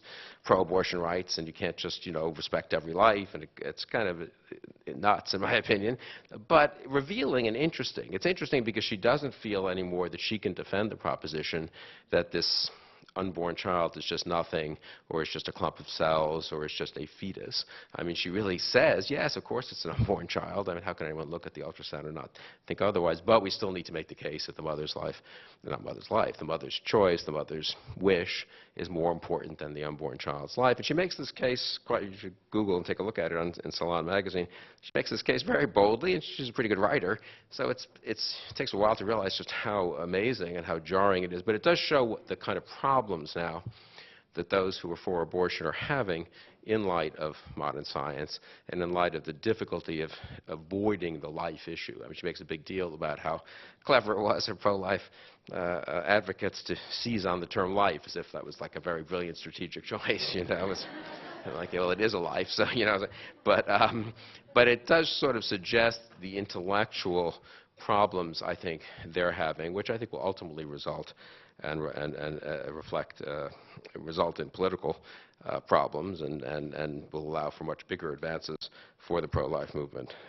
And maybe not in this, I was going to say in the future, and maybe in the somewhat far off future, but maybe not in the so far off future. I mean, that's where I really don't think it's easy to predict how much progress one could make. I'd say if you'd asked me at different moments of the last 40 years, I probably would have been wrong pretty consistently in saying we're going to make a lot of progress in the next 5 years, and then everything turns out we didn't make any, and then, oh, these 5 years look horrible, and it turns out you do make progress in some way that you really hadn't anticipated. So I think it's important not to assume that we know ahead of time and just to fight the good fight.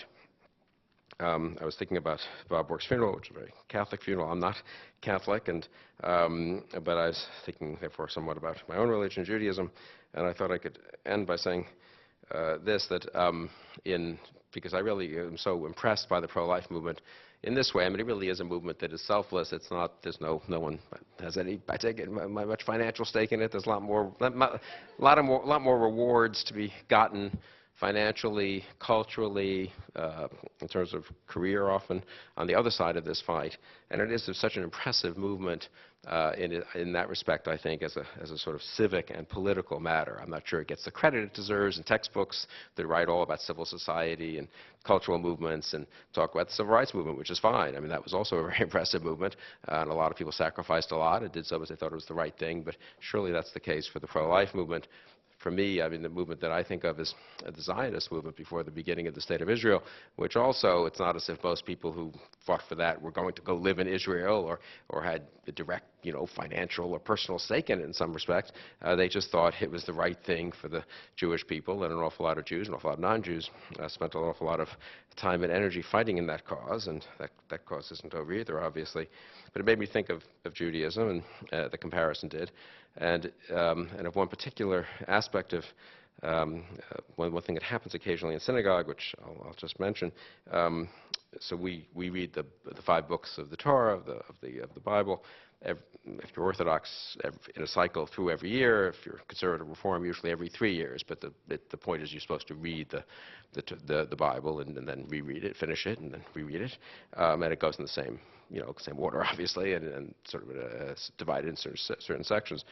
And the custom grew up, it's not religiously required, but I think it's done now in most synagogues, grew up over the last centuries, of at the moment when you finish one of the books, and you've achieved this study, which you're, of course, commanded to do as a Jew of Scripture, the congregation stands up and says, in celebration of finishing Genesis or Exodus or whatever, Chazak, Chazak, v'nit chazek, which is be strong, which is based on the beginning of Joshua, and is be strong, may we be strengthened.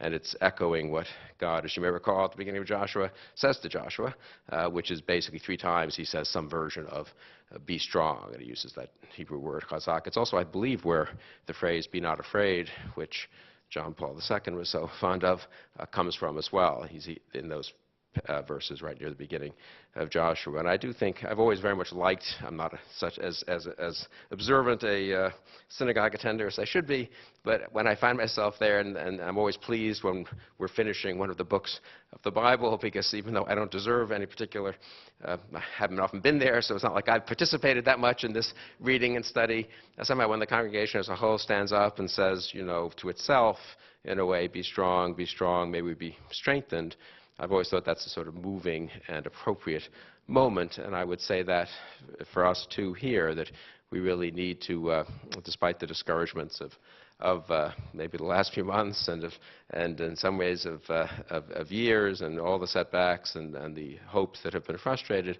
there have also been great accomplishments and achievements, and so I really applaud you for everything you've done and say to you that you should be and we should be strong and may we be strengthened in the future.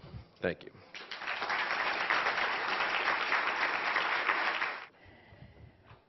It's really gratifying to have had an idea in your mind of what you wanted something to turn out like, and then it far exceeds your expectations.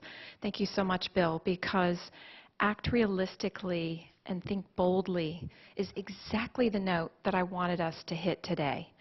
There's no point in denying the challenges that we have. we're commemorating 40 years of Roe v. Wade. There's no denying that there's an element of sorrow there. But at the same time, this is a great and glorious cause that we're in together. And so we are here today committed to acting realistically and thinking boldly, although I think I might want to reverse the order on that. I wanted to, if you'll stay with me for just a few moments, to put a very brief epilogue on the day. We chose the red roses in honor of the March for Life and the fact that so many of our friends have year after year after year come out in absolutely challenging weather to commemorate Roe year after year after year. And they have, the March for Life has a tradition of laying red roses on the steps of the Supreme Court. And so I wanted to do that today to commemorate the 55 million lives that we've lost. But moving from there, I do hope that we are inspired here together today by, we put together the program and put invitations out there, and we're so pleased with the people who agreed to join us today. And you have these names on a page, and then I just kept thinking as our afternoon together went on, it's so thrilling to hear the voices come alive and to bring the different perspectives and to have that mixed together into a movement that moves us forward into this next evolution of fighting this battle. Well, if you'll humor me with this thought of being optimistic as we move forward, I wanted to come back to where I started, which is with Batgirl versus the baby.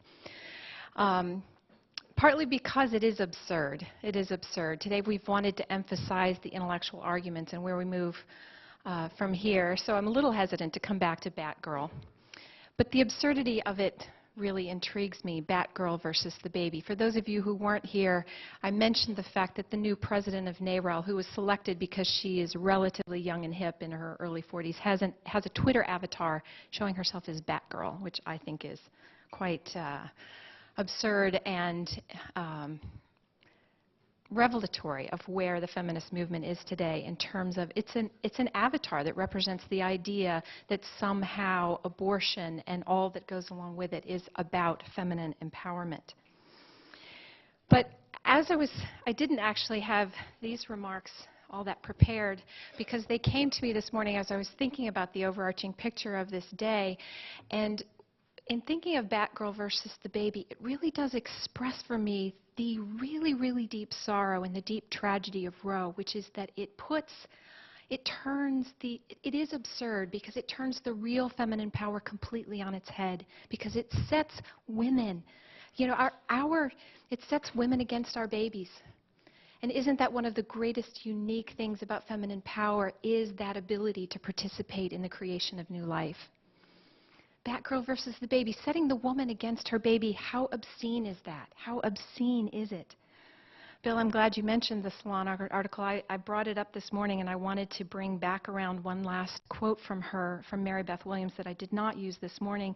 She said, "I would put the life of a mother over the life of a fetus every single time, even if I still need to acknowledge my conviction that the fetus is indeed a life worth sacrificing." A life worth sacrificing. How dare she? She's so glib. She's so glib as she says this, but the ramifications for this are so deeply serious for all of us, because this way lies brute oppression. A life worth sacrificing. Who is she to make that decision? But it has ever been thus, that tyrants begin sacrificing lives that they deem unworthy. That they deem unworthy. I was so honored that Johnny Tata was willing to send us a video today, because of course her travel is somewhat limited. But I wanted to have that element with us today, this recognition that they are choosing which lives they deem worthy of protection and defense. Make no mistake, Roe at 40 is about raw, brute, callous power over the helpless. Just because Planned Parenthood puts it in a very trendy hot pink does not make it any less tyranny. Americans as a majority are personally opposed to abortion. I've had so many reporters this week ask me about the data that shows that Americans do not want to reverse Roe. This doesn't surprise me, nor does it actually trouble me. The reason for that is because it is a fundamental American value to be tolerant. Americans do not want to pass judgment on others who have what they deem to be a different opinion. Planned Parenthood is very savvy to this, and that's why I was mocking them this morning by repeating their refrain that it's complicated. But I do believe that's a brilliant strategy on their part. Because Americans, that's where they want to live with this issue. They want to just let it be complicated and let someone else worry about it. I think about this question a lot in terms of leading AUL and being a part of the pro-life movement, is I believe that one of the biggest challenges we have is answering the question, why should I care? It's someone else's decision. Live and let live. It's Planned Parenthood. They're saying they're going to talk about a personal decision. You haven't walked in her shoes. Let her be. Let her. Why does it matter to the community? Why does it matter to the community what her personal decision is? It does matter because life tends to be complicated. It tends to be complicated and messy. And in that is where life is beautiful. So the question that the life movement struggles with as to why someone else's choice matters to the community at large is because the answer comes back to this question of power. Tyranny is not a human impulse that is easily tamed, that's locked away over there under the only for abortion category, only when it's complicated. Roe at 40 is a question of who we all are and what a civilized community will tolerate. Batgirl is a hip chick. There is no doubt about that. But it's also a perfect symbol for the radical individualism from which abortion originates and which it helps to perpetuate. I can't help going back to my poli-sci roots. I loved my political theory classes. And I was really struck as an undergrad, it stuck with me, the study of postmodernism and the existentialists and how they defend their philosophy. And it stuck with me all these years hearing Sartre as he's describing his existentialist philosophy and his sense of the aspirational human. And he said, we are left alone without excuses. We are condemned to be free. As Americans, isn't that a really intriguing concept? Because freedom, we believe, is so foundational to who we are. So how is it a condemnation? I believe in abortion, we truly see how we are condemned by freedom. By setting mother against child, mother against father, abortion strikes at the very heart of human community. It is this fabric that knits us together of a man and a woman falling in love and coming together and creating a family. That's part of the fabric that brings us together, that creates a community and a nation. There's a study that has gotten almost no attention, but it really jumped out at me recently. They found that for older women, and men, 1/3 of adults aged 45 to 63 are now unmarried. 1/3. This represents more than a 50% increase since 1980, when just 20% of middle-aged Americans were unmarried. 1 out of 3 of these were never married. Never married. Ladies and gentlemen, why does somebody else's choice matter to the rest of us? Because it is striking at the heart of community. Increasingly, we are living alone. A woman doesn't go to an abortion clinic because she wants an abortion. She goes to an abortion clinic because she feels alone. Because she feels alone, because she feels she has no choice. That's what strikes at the heart of human community.